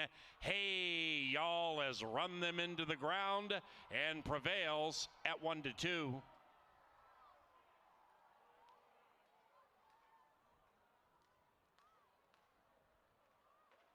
Still far out of it. Private Speaker shifting to the outside for the turf debut and stretch run. Meanwhile, up top, Stradia hoists the white flag, and here comes Ariana's Pearl with Cacanation, and they kick on together. But at 2.5-1, number one is number one in race 4. Ariana's Pearl prevails. Photo coming up for second. It looks like 136.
All right, ladies and gentlemen, with Angela Herman, I am Kevin Gorg. We are going to get you ready for a really fun race. 7 furlongs, the bill of fare, race number 5. Some sprinkles in the air, but, you know, Ange, we got lucky today, right? You know, I was in Minnetonka mid-afternoon. It was pouring, and I thought, oh, no, there go the turf races. We dodged all that weather, had some sunshine early. It's still partly sunny, and the track looks like it's playing pretty fair. Yeah, so far it definitely is. And we were supposed to get some severe weather, but it did scoot a little bit east of us. Hopefully we can get these last few races in before anything does hit. Just a couple of drops, like you said. It is cold, it is windy, but it is still dry out there on the tracks. And this was one of the best races of the night. 7 furlongs, even with a scratch, this one could go a number of ways. Yeah, and I'm super excited. Fans, if you're loving the game of hockey like we are, we're going to watch the Cup final tonight in the press box. The 6-horse here is Pacific Standard, and a bunch of guys from Lakeville, a bunch of hockey guys led by Ryan Paling, are involved in this horse and didn't have a fair trip last time, stumbled out of the gate, never got involved, but looks like a horse that's certainly going to have some, I think, some really good chances at production this summer. So even though I didn't pick the horse on top, I think the horse certainly is going to be a factor. I thought this race opened up a lot with the scratch of the 3. I really liked him in here. I mean, the outside horse is from the same stable, same connections. I get it. But he is trying 7 furlongs, and he's doing it from an outside post. So I thought this was worth delving into for some horses who could beat him, including the one, Mr. Impersonal. He's 9-2, and I'm kind of surprised that he is. Even though he does come from off the pace, he's a 3-year-old facing some older horses. He has some pace to run into. He gets the inside post, and he's already proven that 7 furlongs is not a problem for him. Yeah, and Tim Padilla, his trainer, has shown us the last couple summers that he can get horses ready to run at this distance. I'm going to try the 2. I was going to shop for a price in this race. I'm going to try Heavenly Conveyance. Sloppy track last time in Arkansas, didn't care for it. But if you go back to last September at Canterbury at this distance with some moisture in the track, that 71 Beyer speed figure is enough to get me into the trifecta. I'm going to try to get the 2 in the mix at 5-1. Let's move on to the 4, Ange. Nice price here, 9-1 on Van Ginkel. Vikings fans are going to be doing the Skol chant. What do you think? Yeah, I know Paul really likes this one, but Van Ginkel, I just want a little more ground for. That's all. He seems to have a high cruising speed, not too much of a move to him, so he'll have to be close to the front, but that won't be easy in here. So I was trying maybe a longer race down the road for Van Ginkel. Right now, he's a long price though at 9-1. Yeah, no doubt. Good value there. How about that Kurt? This horse ran against some really tough horses lately. Stakes competition, won a stakes race on Festival Day. You know this 3-year-old's got talent, but this is some deep water. Well, and this is a Minnesota bred too, so there might be some targets a little bit further down the road in the summer with a 3-year-old Minnesota bred. You might have your eyes on more than this, but they can't lose him in this spot. They can get a little bit more distance into him. It makes sense to put how about that curtain here. Let's take a look at the Paling horse. Boy, 4-5. The Lakeville boys brought their wallets to Canterbury. Pacific Standard, 8-1 morning line. Forget about it. Nick Goodwin, Betty Joe Williams, troubled trip last time. I think 7 furlongs might be a great distance for this horse. And I'll tell you one thing, the horse looks great in the paddock, Ange. Well, if they're trying to replicate the circumstances of his maiden special weight win a few starts ago, they've just about done it. He won at 6.5 furlongs that day, did it from off the pace. He cuts back in distance now, and he does not get out of the gate very quick. That's always going to be a problem for Pacific Standard, but with some pace to run down, I think he, just like the one, has a shot to run by them all. I got news for you. I don't beg and grovel very often, but do not let this 7 horse off at 8-1. This is a ridiculous price on, to me, the horse that should be favored. The 7 looks like Lone Speed, has a huge Beyer speed figure, and Ange, the 7 looks incredible in the paddock. He looked incredible breaking his maiden too. That track didn't have any moisture in it. A little more today, but he's the one that they have to run down, even though he's on the outside. Great betting race here. Kip's got me clipping. Yeah, there you see the Clipper. selections on the board. Madei's all over that 7. I can't argue it, but 8-1, I don't understand it at all. Hey, it's time for a great race. Get your bets in now. The final 3 of the afternoon. The crowd is here. All the beautiful people have arrived in Shakopee. It's time to put your money where your mind is. At the gate, inside 8 minutes. Good luck.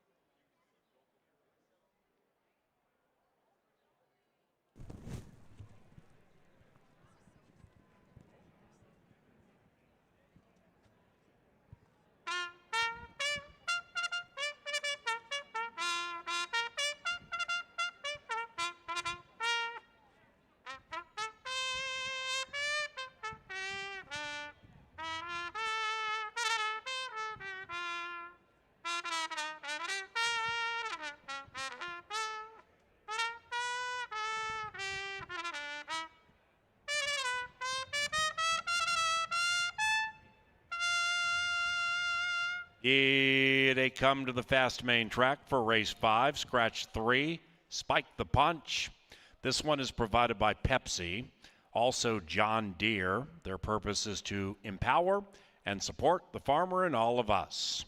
Race 5 provided in part by Continental Diamond and continentaldiamond.com. Just about 5 minutes. They take off about 7:10. Bet more, win more.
Yo, what's going on? Race number 4, just about 4 minutes away. I am the chaser. We're going to go to chasing a little early on this Thursday evening, and this is courtesy of Crown Royal. We always thank Crown Royal for sponsorship here at Canterbury Park. You know, if some of my cohorts around the country, fellow track announcers, were looking at this, like my man in Louisiana might think, Ils sont chasing, or maybe the great Michael Rona from Los Alamitos, chasing.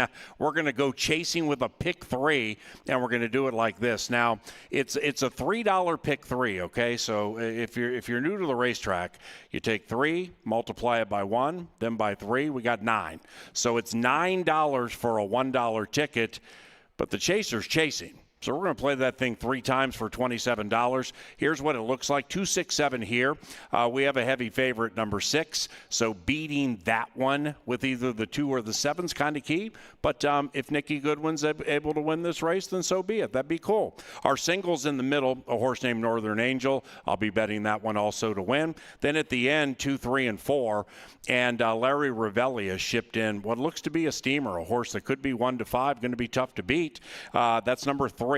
Named Spinning Glory. So if we get that one, great, but we're going to try to beat it, and we're going to go chasing with a pick 3. Thanks to Crown Royal, race 3, and that pick 3 just 3 minutes from now. Meanwhile, we head to the winner's circle. Here's Angela Herman. Thank you, Paul. And since we got $2 beers tonight, why not celebrate with a different kind of beer pong? We've got $2 beers, and we've got blindfolded beer pong down here in the winner's circle. Now, I've got Ruth and I've got Ari, and they're going to be trying to get those balls into these buckets for beer. They get 2 cans for 1 bucket, 4 cans for 2, and you can get 6 cans of beer if you make all 3 balls. So Ari's going to get spun around down there, get him nice and dizzy, and then his eyes are going to be right down here trying to guide those balls into the buckets. Now once we get him nice and dizzy, once he starts going wrong direction, see, perfect. You're not even facing the cups. You're doing great. All right, so now you are going to be his eyes. Left, to your left. Yep, you're facing us now. Yes. Okay, that was close. That was close. All right, you're going to try it again. So stay where you are, a little less hard of a throw, a little lighter. Oh, that was right off the rim of the first one, so just slightly harder, and you're there. All right, quick. Oh, Ari, you were so close. It was right off the rim. Oh, I'm so sorry. Should we give him one more shot? Yeah, come on. Take one more shot without the blindfold. See if you can get a couple of beers. Let him take one more shot. One more. Come on. Give him a shot. All right, Ari, give it one throw without the blindfold. Let's see what you get. Just one. Oh, it was already blindfolded beer pong. All right, get it in there. Oh, all right. Well, we gave it a shot. You had your eyes. You had it all. But thank you both for coming down here and trying to play this giant beer pong. Give them a round of applause. It's a lot harder than it looks. Thank you very much, and thank you for coming out and joining us for the 5th. We're 1 minute away.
And they've reached the starting gate. It is now post time. Post time for race number 5. 7 furlongs, southwest side of Canterbury. All the way down by Wild Horse. That's where they start. Then they swing by Boardwalk, head up the barn side, come down the stretch, and we call it race 5. Minnesotan. How about that, Kurt? In. Pacific Standard, 9-5, favored in. And Halo Music in search of 2 in a row, last to load. Number 2 acting up. And they're racing. From the 2 spot, Heavenly Conveyance won the start, but there goes Halo Music. Halo Music and Eddie G put 3 on the field around the corner. Eddie G by 3, but now that lead is diminishing. As how about that, Kurt? Good to go, moving up to second, but now third as Pacific Standard finds his feet, and they all settle into stride up the Canterbury Park barn side. It's Halo Music leading it by half. Pacific Standard in second by length and a half. Then it's Heavenly Conveyance by a half from How About That, Kurt? Those 4 sardine together by 2.5. Heavenly Conveyance coming under a rigorous ride. Mr. Impersonal far out of it. After that, Van Ginkel. Off the far turn they go. Halo Music trying to win 2 in a row. Pacific Standard still about a length back and 7 clear from How About That, Kurt? Mr. Impersonal running on fast from behind, but still 9 out of it. Heavenly Conveyance doing the moonwalking in last is Van Ginkel. Pacific Standard putting those gold blinkers in front. Halo Music still has something left though, and these 2 are locked in battle into the final furlong. Halo Music resurgent. Halo Music turns away Pacific Standard and wins. It's 2-6-1 in race 5. Make that 7-6-1. 7-6-1 in race 5.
Number 7, Halo Music ran first. Voted for second.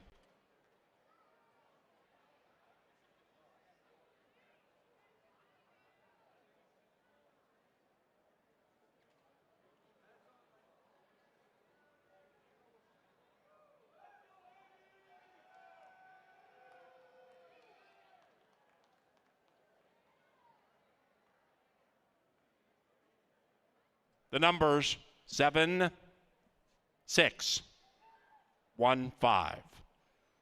Final time 123.75.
Ladies and gentlemen, a rider's objection into the running of race number 5. Stand by.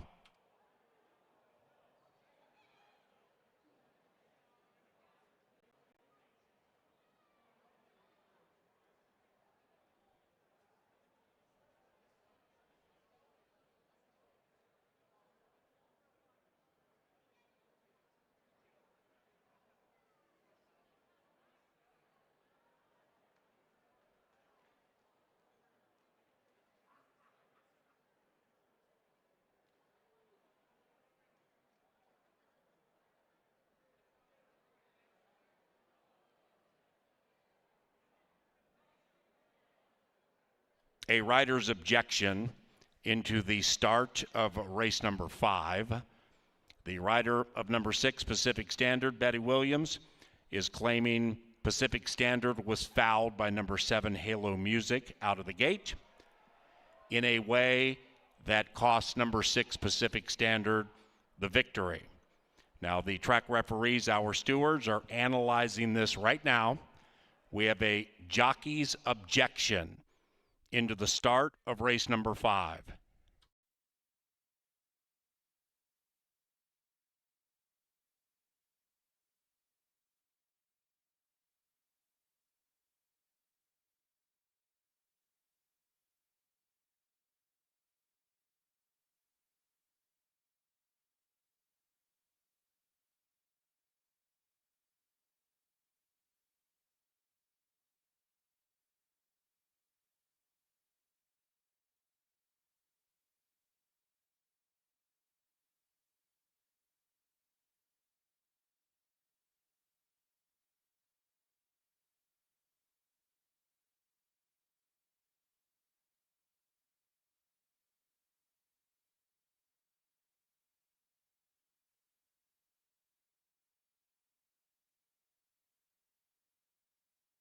Ladies and gentlemen, there will be no change to the final order of finish.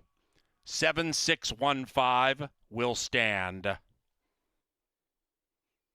In the estimation of our stewards, there was insufficient evidence to disqualify number 7, Halo Music, from first to second. In that Pacific Standard had the duration of the race to catch and pass Halo Music and didn't. So therefore, no disqualification. 7615, soon to be official.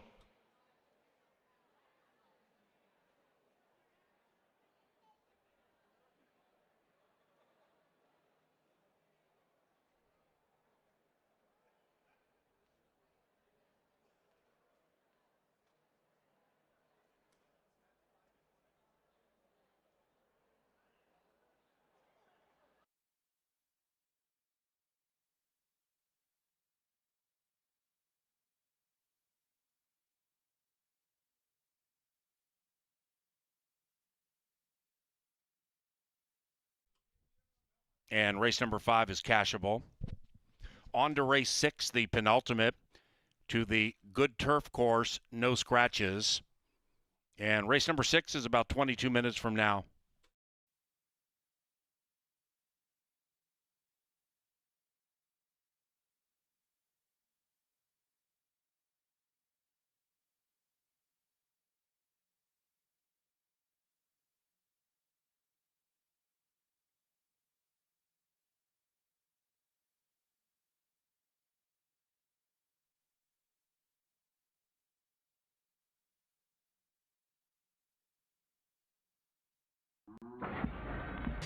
And they're racing from the 2-spot Heavenly Conveyance won the start, but there goes Halo Music. Halo Music and Eddie G put 3 on the field around the corner. Eddie G by 3, but now that lead is diminishing. As how about that, Kurt? Good to go, moving up to second, but now third as Pacific Standard finds his feet, and they all settle into stride up the Canterbury Park barn side. It's Halo Music leading it by half. Pacific Standard in second by length and a half. Then it's Heavenly Heavenly Conveyance by a half from How About That, Kurt? Those four sardine together by 2.5. Heavenly Conveyance coming under a rigorous ride. Mr. Impersonal far out of it. After that, Van Ginkel. Off the far turn they go. Halo Music trying to win 2 in a row. Pacific Standard still about a length back and 7 clear from How About That, Kurt? Mr. Impersonal running on fast from behind, but still 9 out of it. Heavenly Conveyance doing the moonwalking, and last is Van Ginkel. Pacific Standard putting those gold blinkers in front. Halo Music still has something left though, and these two are locked in battle into the final furlong. Halo Music, resurgent. Halo Music turns away Pacific Standard and wins. It's 2-6-1 in race 5.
We get set for the final two races on this beautiful Thursday night. Sun is shining, and we got a gorgeous-looking turf course ready to rock for race 6 and 7. The late double features back-to-back turf events.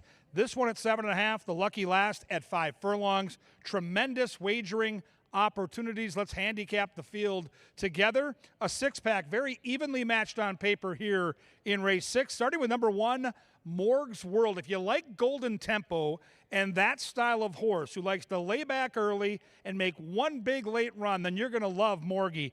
Morgie always seems to fire, including last time, where the horse was dead last into the far turn in 7th of 7 and just came flying down the stretch to miss by a half length. You get Nikki Goodwin, you get Betty Joe in the saddle for Extreme Racing, and you get an inside post. So Morgie is going to hop out of that gate, stay right to the inside, let the other horses go out and do all the dirty work and try to come sailing down the stretch when they turn for home. A big-time player here, no doubt about it, at a fair price. Number 2 is Angela's pick. This is Hattie Bloom. The Q gets the call here for Joel Burnt. Watch out for the Burnt Barn. They are sitting on some wins. I'm telling you right now, decent so far, but I think they're sitting on some wins. Hattie Bloom's got good stalking speed, hasn't raced since September, but the workouts scream that the horse is ready to rock, and so does the early betting at 5-2. Number 3 is currently the co-longest shot on the board. This is Mystical Code. De Silva gets the call for Mikey Beeler.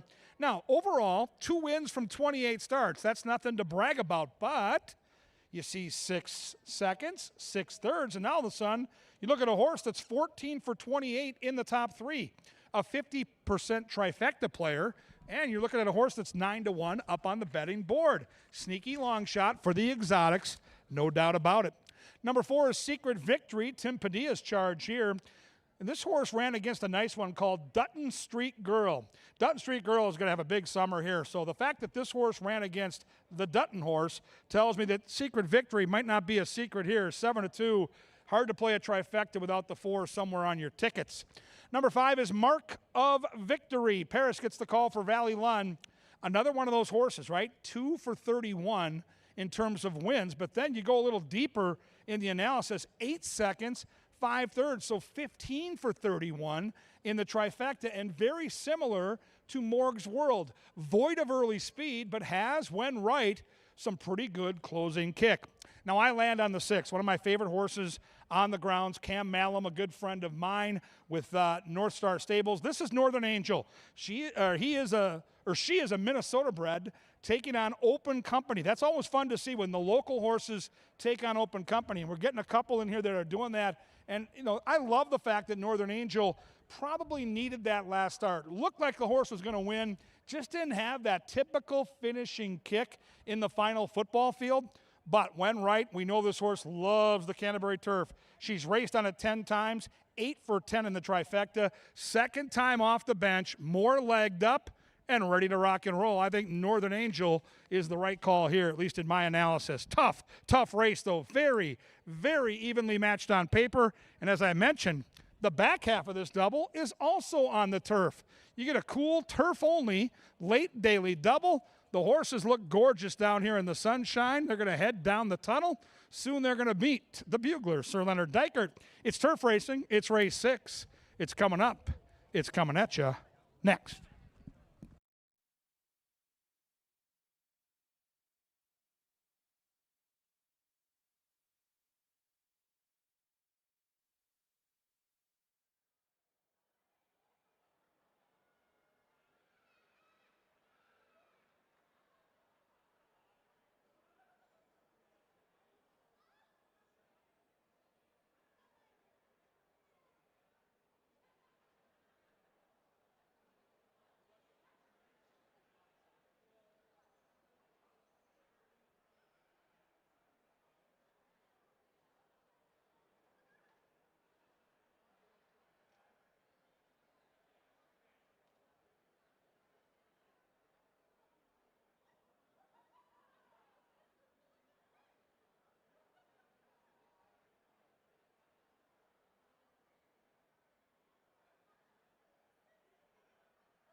to the turf course, which is good for the Thursday penultimate.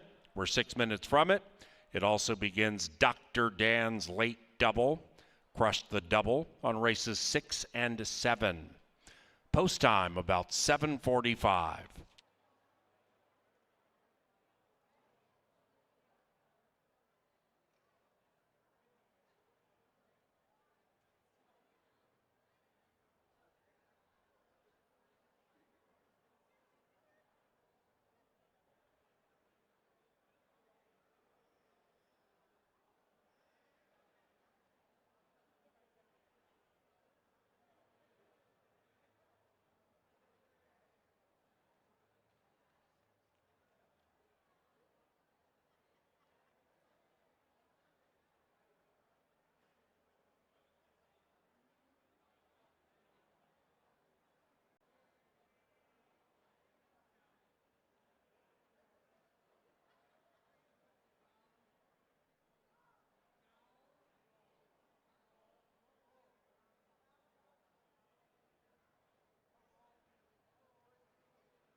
All right, ladies and gentlemen, directing your attention once again to the winner's circle.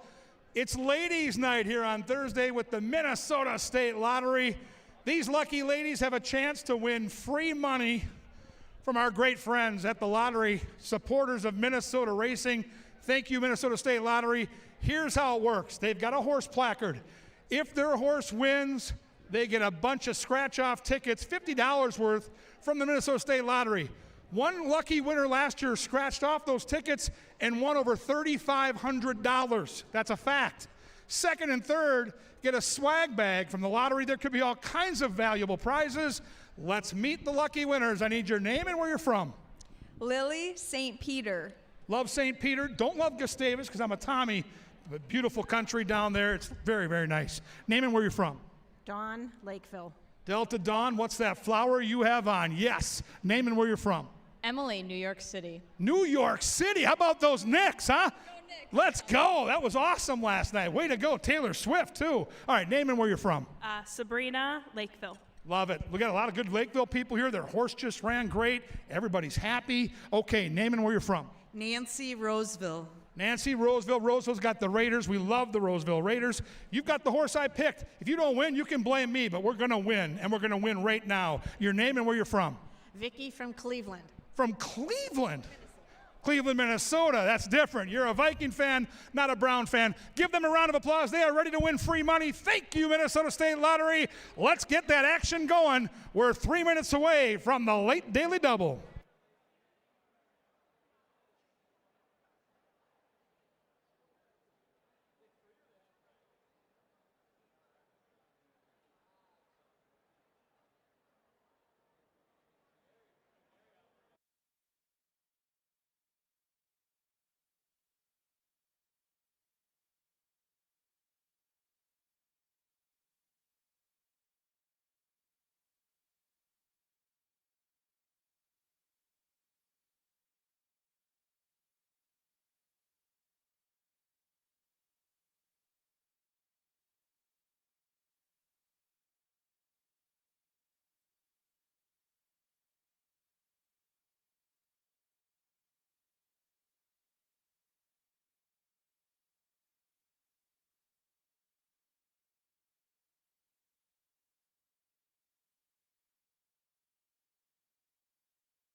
It's race time. Into the gate they go for race number 6, the Corey Classic. This is our penultimate race on this Thursday. Mark of victory has gone in, or is going in. Northern Angel, 3-2, and favored. A 6-pack for race 6, ready to pop.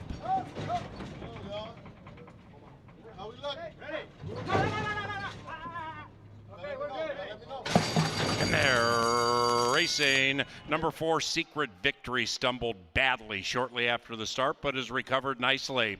Hattie Bloom has speed to the inside at 2.5-1, and a recovering Secret Victory at 5-1 now contests the lead. And as they head around the first turn, it's 2 and 4 squabbling. Right behind them, Mystical Code, just off the heels of the leader. Had to check a little bit. About 2.5 lengths clear from Northern Angel, the Minnesotan, 5 lengths from the lead. After that is Morg's World to the outside of Mark of Victory, and the 6 are covered by 6. Up the barn side they go. They're chasing Hattie Bloom, and Hattie Bloom in full bloom with the early speed. Secret Victory in second within a length, and about 2.5 clear from Mystical Code. Northern Angel 5 lengths out of it, about 1 clear from Mark of Victory. That veteran is to the inside of Morg's World, who is in the clear, and they're off the far turn. They're all about set to cut. Hattie Bloom trying to go wire to wire. Hattie Bloom sails along with the lead. Secret Victory is next. Northern Angel being roused for run and can't get by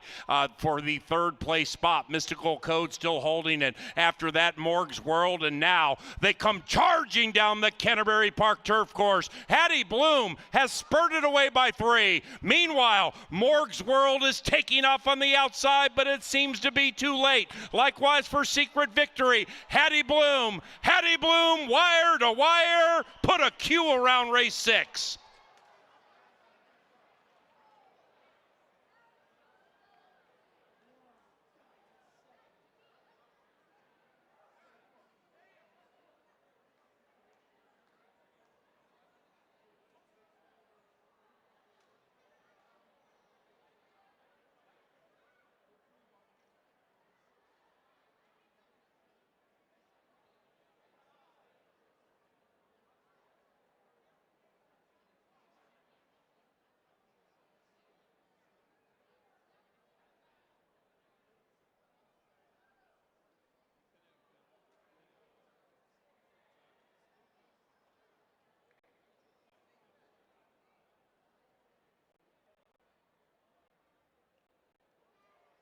It's number 2, Hattie Bloom, wire to wire.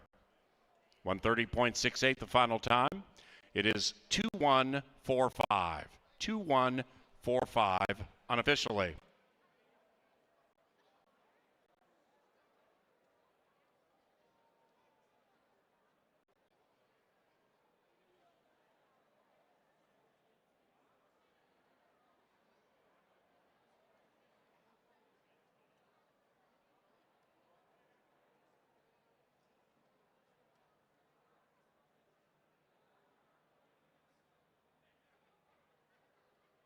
There was a claim in race 6. Stand by.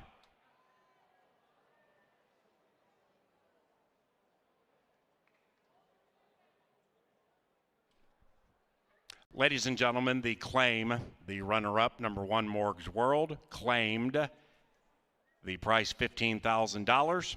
The new trainer, Jose Silva Jr., the new owner, Kirk Sutherland. Number 1, Morg's World, shifting homes to the care of Jose Silva Jr. for owner Kirk Sutherland.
Race number 6, official. The trifecta paid 21 bucks and change. 10-cent superfecta 65.63 for a dime. To the winner's enclosure, Hattie Bloom and Alonzo Quinones. The winning owners, Winchester Place Thoroughbreds, and the winning trainer, Joe Burnt.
And they're racing. Number 4, Secret Victory, stumbled badly shortly after the start, but has recovered nicely. Hattie Bloom has speed to the inside at 2.5 to 1. And a recovering Secret Victory at 5 to 1 now contests the lead. And as they head around the first turn, it's 2 and 4 squabbling. Right behind them, Mystical Code, just off the heels of the leader. Had to check a little bit. About 2.5 lengths clear from Northern Angel, the Minnesotan. 5 lengths from the lead. After that is Morg's World to the outside of Mark of Victory. And the 6 are covered by 6. Up the barn side they go. They're chasing Hattie Bloom. And Hattie Bloom in full bloom with the early speed. Secret Victory in second within a length and about 2.5 clear from Mystical Code. Northern Angel 5 lengths out of it, about 1 clear from Mark of Victory. That veteran is to the inside of Morg's World, who is in the clear, and they're off the far turn. They're all about set to cut. Hattie Bloom trying to go wire to wire. Hattie Bloom sails along with the lead. Secret Victory is next. Northern Angel being roused for run and can't get by for the 3rd place spot. Mystical Code still holding it. After that, Morg's World, and now they come charging down the Canterbury Park turf course. Hattie Bloom has spurted away by 3. Meanwhile, Morg's World is taking off on the outside, but it seems to be too late. Likewise for Secret Victory. Hattie Bloom, wire to wire, put a Q around race 6.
Welcome to the Press Box TV studio with Angela Herman. I'm Kevin Gorg. We get you ready for the last, another great turf race. And Ange, a night where we talked about it a couple races ago. You know, the weather just somehow, some way missed us, and we were treated to some great turf racing. And I love turf sprints. You know, it's kind of my favorite type of racing. Outside of the Triple Crown, I migrate when I'm simulcasting or playing races at Canterbury to turf sprinters. Where do they line up as far as some of the races you like to bet? I love turf sprints. I mean, I really like turf races in general, but I do like them too. And if you want to add one more effect to that, I love downhill. I love the downhill at San Antonio. That was kind of where I first cut my teeth, I guess. Got my reps in betting turf sprints. So it's different going 5 furlongs elsewhere, but that's what makes the turf sprinting fun. Even in the little idiosyncrasies like distances and layout and things like that, it can make a world of difference. We should mention that we did have a main track only in here that is out of race number 7. But as far as handicapping turf sprints at Canterbury, is there anything that you keep in mind when doing so? It's fine. I'm glad you brought up the down the hill thing, because in longer turf sprints, I like route horses cutting back, like at 6.5. And I know Belmont Park, when they reconvene here after the construction, when they have 7 furlong turf races, I love route horses cutting back. I do not like route horses at 5 or 5.5. I want pure speed. I want horses that can be near it or on the lead. I don't like route horses that have to come from way back. I just think the athletes that make up these races are really hard to pass in the stretch. So I migrate to sprint specialists that kind of do the 5 furlong thing on a regular basis. How about you? Yeah, I think that when it comes to turf sprint handicapping, you just look for somebody who is a specialist at it, like you mentioned, because it's not easy to adjust to all of the things in play. You don't have to necessarily love turf. If you have blinding speed, you might be able to take to it and just get on the front end, but you don't have kickback, keeping any closers from settle down behind the fielder to get them to slow down. And if you have a horse that's going to come from out of it, you do need some luck. You need to find a clear way through because there's not much time to recover. All of this is a part of handicapping turf sprints. That's why we like it so much, and sometimes you can get the potential for quite an upset. I don't necessarily see that in here, though. I see an even money shot on the board, and I think that she should be it. But when you started breaking down the 7th, where did you begin? I thought I went to the favorite, and I said, okay, even money morning line, which is pretty aggressive for our guy here, Brandon, who does a terrific job doing the morning line. I right away said, I'm going to try to beat this horse. That's a really low morning line. And then the more I looked at the race, the more I liked Spinning Glory. If there's a horse that I think could be the danger, it is the 2. But again, I don't think route horses at this distance are properly set up to win. And unless somebody really is a problem early for Spinning Glory, I don't know how Expressive Love, who does have some speed, but out of route races, this is a different type of speed. We get a double handler in the paddock, and we get a horse in good form. So that, to me, still is the danger, but I'm bullish on the 3. I am too. I think all 3 of us like her. And this is coming from one of the stables that is the preeminent turf sprinting barn in the country, really. And Larry Ravelli just knows what to do. I mean, it seems like every time that there is some sort of big turf sprint across the country, he's either in it or he has beaten somebody who's in it recently. And Spinning Glory, I think, has found a good spot. Not to take it wire to wire necessarily. I think the filly just to her right will have something to say about that, but maybe to get a pretty good trip like the day that he claimed her down in January at the fairgrounds. I'm with you. I think that Spinning Glory is going to cast a long shadow over these just because of her experience on the turf and her winning experience on the turf. Now, I do look next door at Lexithea. She's the one that I do have in second, and this is going to be her turf debut. I kind of talked about horses who just have plain old speed, and the shorter the race, the better. I think that that's the fit for her. Now, I have a few questions with her, though, because sometimes the offspring of the mare do a little bit better after a turf start or 2. They're 0 for 10 to this point, but, I mean, they get some pieces. And Valerie is generally a little bit better after a horse gets a start or 2 over the turf. This is going to be a first in both respects for her. And I go back to March with this one, too. The horse that beat her, Veronica's Delight, was up here at Canterbury. She didn't beat a horse in 3 tries at this level when she was up here last year. So I kind of question who was running against this filly. But you'll get 5-2 right now instead of 3-5, and that gap might grow as they get towards the gate. But if we have talked about 3 of them in here, what about the outside horse, Honorable Mischief? Because you are looking for some sort of price. She's bet it. Yeah, she might be, but I just don't know about the turf form. I think she's better on the dirt. I think the past performances kind of bear that out. She's had a couple of tries on the lawn. She just didn't show me enough. And I think when she's sharp and when she's winning, she's up near the pace. I just don't think she's quick enough Now, I respect Bruce Rieken. I think he does a really good job. His horses tend to outrun their odds. I think the 6 might be in some deep water here. I think the 4 is the X factor. You hit the nail on the head. She's got talent. She's a 3-year-old. She's got upside. 2 is going to be making, I think, a pretty nice push from the inside. But to me, Spinning Glory is the type of horse I can key on top or make a win bet here. And if I can get close to even money, which I don't know if that's going to happen, then I'll play. Otherwise, I'll just sit back and watch. I love watching Ravelli's horses run. Man, they are athletes. They show speed every time. They pop out of that gate, Ange. Whatever Ravelli does, it works. He's a lot like Wesley Ward. His horses come to the races ready to pop that gate. We'll see if someone can beat her. If you can beat her here, you get paid. And look at that, a couple of the handicappers, including the Oracle, who's actually made a couple nice win bets here tonight on this card. He's on that 4. You've got a couple of minutes to get ready. The horses are coming onto the track. Ange and I are back for weekend racing Saturday at 5, Sunday at 1 o'clock. We'll see you this weekend. Good luck here in the last.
2 minutes.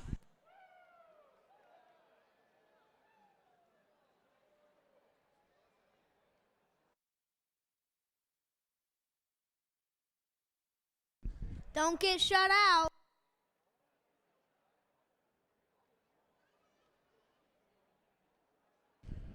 John Polehill to the petting zoo. John Polehill to the petting zoo.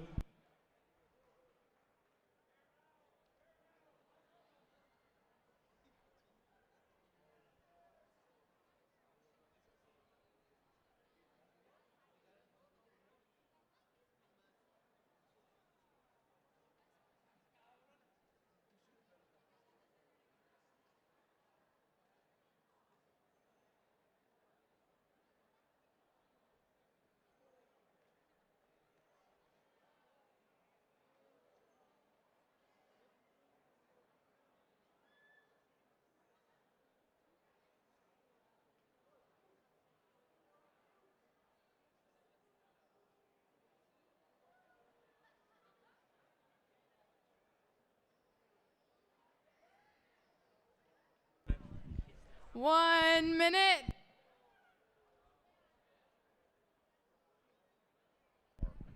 Bet more, win more.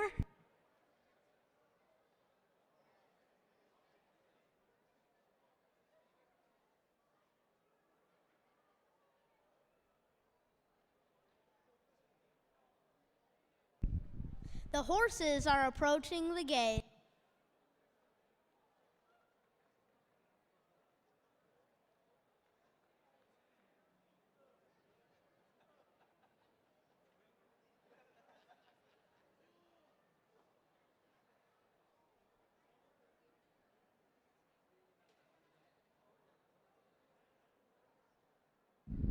Almost there.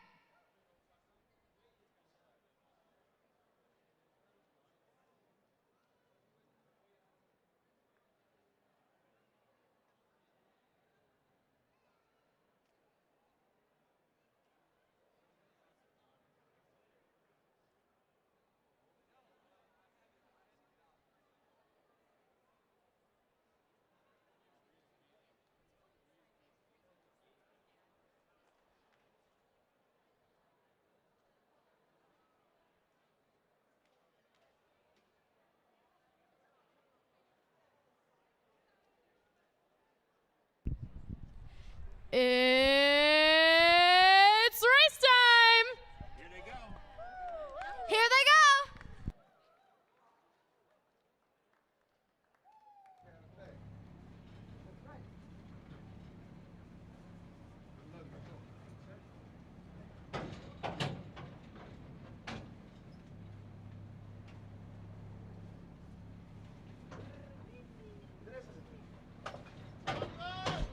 Moving in line, factor that, Embraceable You, Chocolate Freckles, Olive Polehill, Spinning Glory, Lexathea, Honorable Mischief, Spinning Glory 1-9, prohibitively favored. Last one in, Honorable Mischief. Everybody good, huh? Here they come. Y'all good over there? Oh! And they're racing. Lexathea with really good early speed pops out of the gate nicely. So does Spinning Glory. In search of 2 in a row, that's the Chicago Steam. And 3 and 4 go like the wind into the turn. They're about 5-6 lengths clear from Honorable Mischief. Then we come back to Expressive Love, 8 lengths rearmost. Lexathea kicks clear with Manny Americano. Lexathea trying to pull an upset. Spinning Glory at 1-9, taken to the outside now by Eddie G for the stretch run. After that, Honorable Mischief and Expressive Love, and now they come charging down the Canterbury Park turf stretch. Spinning Glory taking aim at Lexathea. Honorable Mischief right behind them. Lexathea all out, fully extended. Spinning Glory trying to win 2 in a row. Spinning Glory finds race 7 glory.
And race number 7 is official.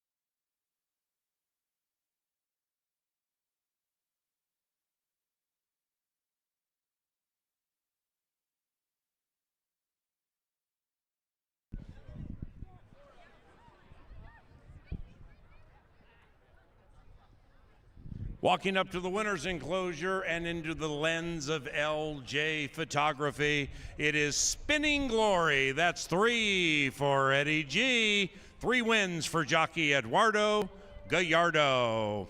The winning owner, Homer Schaefer, and the winning trainer, Larry Rivelli. Pick 5 paid $91.45.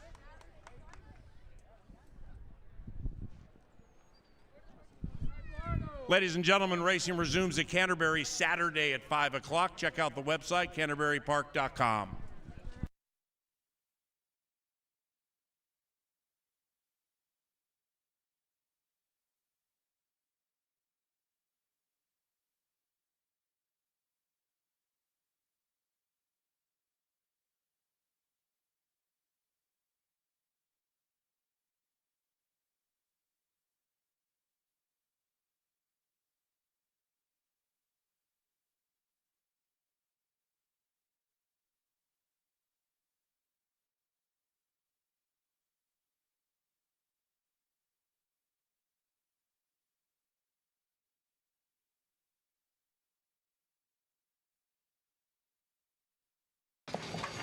And they're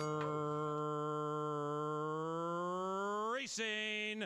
Lexathea with really good early speed pops out of the gate nicely. So does Spinning Glory in search of 2 in a row. That's the Chicago Steam. And 3 and 4 go like the wind into the turn. They're about 5-6 lengths clear from Honorable Mischief. Then we come back to Expressive Love, 8 lengths rearmost. Lexathea kicks clear with Manny Americano. Lexathea trying to pull an upset. Spinning Glory at 1-9. Taken to the outside now by Eddie G for the stretch run. After that, Honorable Mischief and Expressive Love. And now they come charging down the Canterbury Park turf stretch. Spinning Glory taking aim at Lexathea. Honorable Mischief right behind them. Lexathea all out, fully extended. Spinning Glory trying to win 2 in a row. Spinning Glory finds race 7 glory.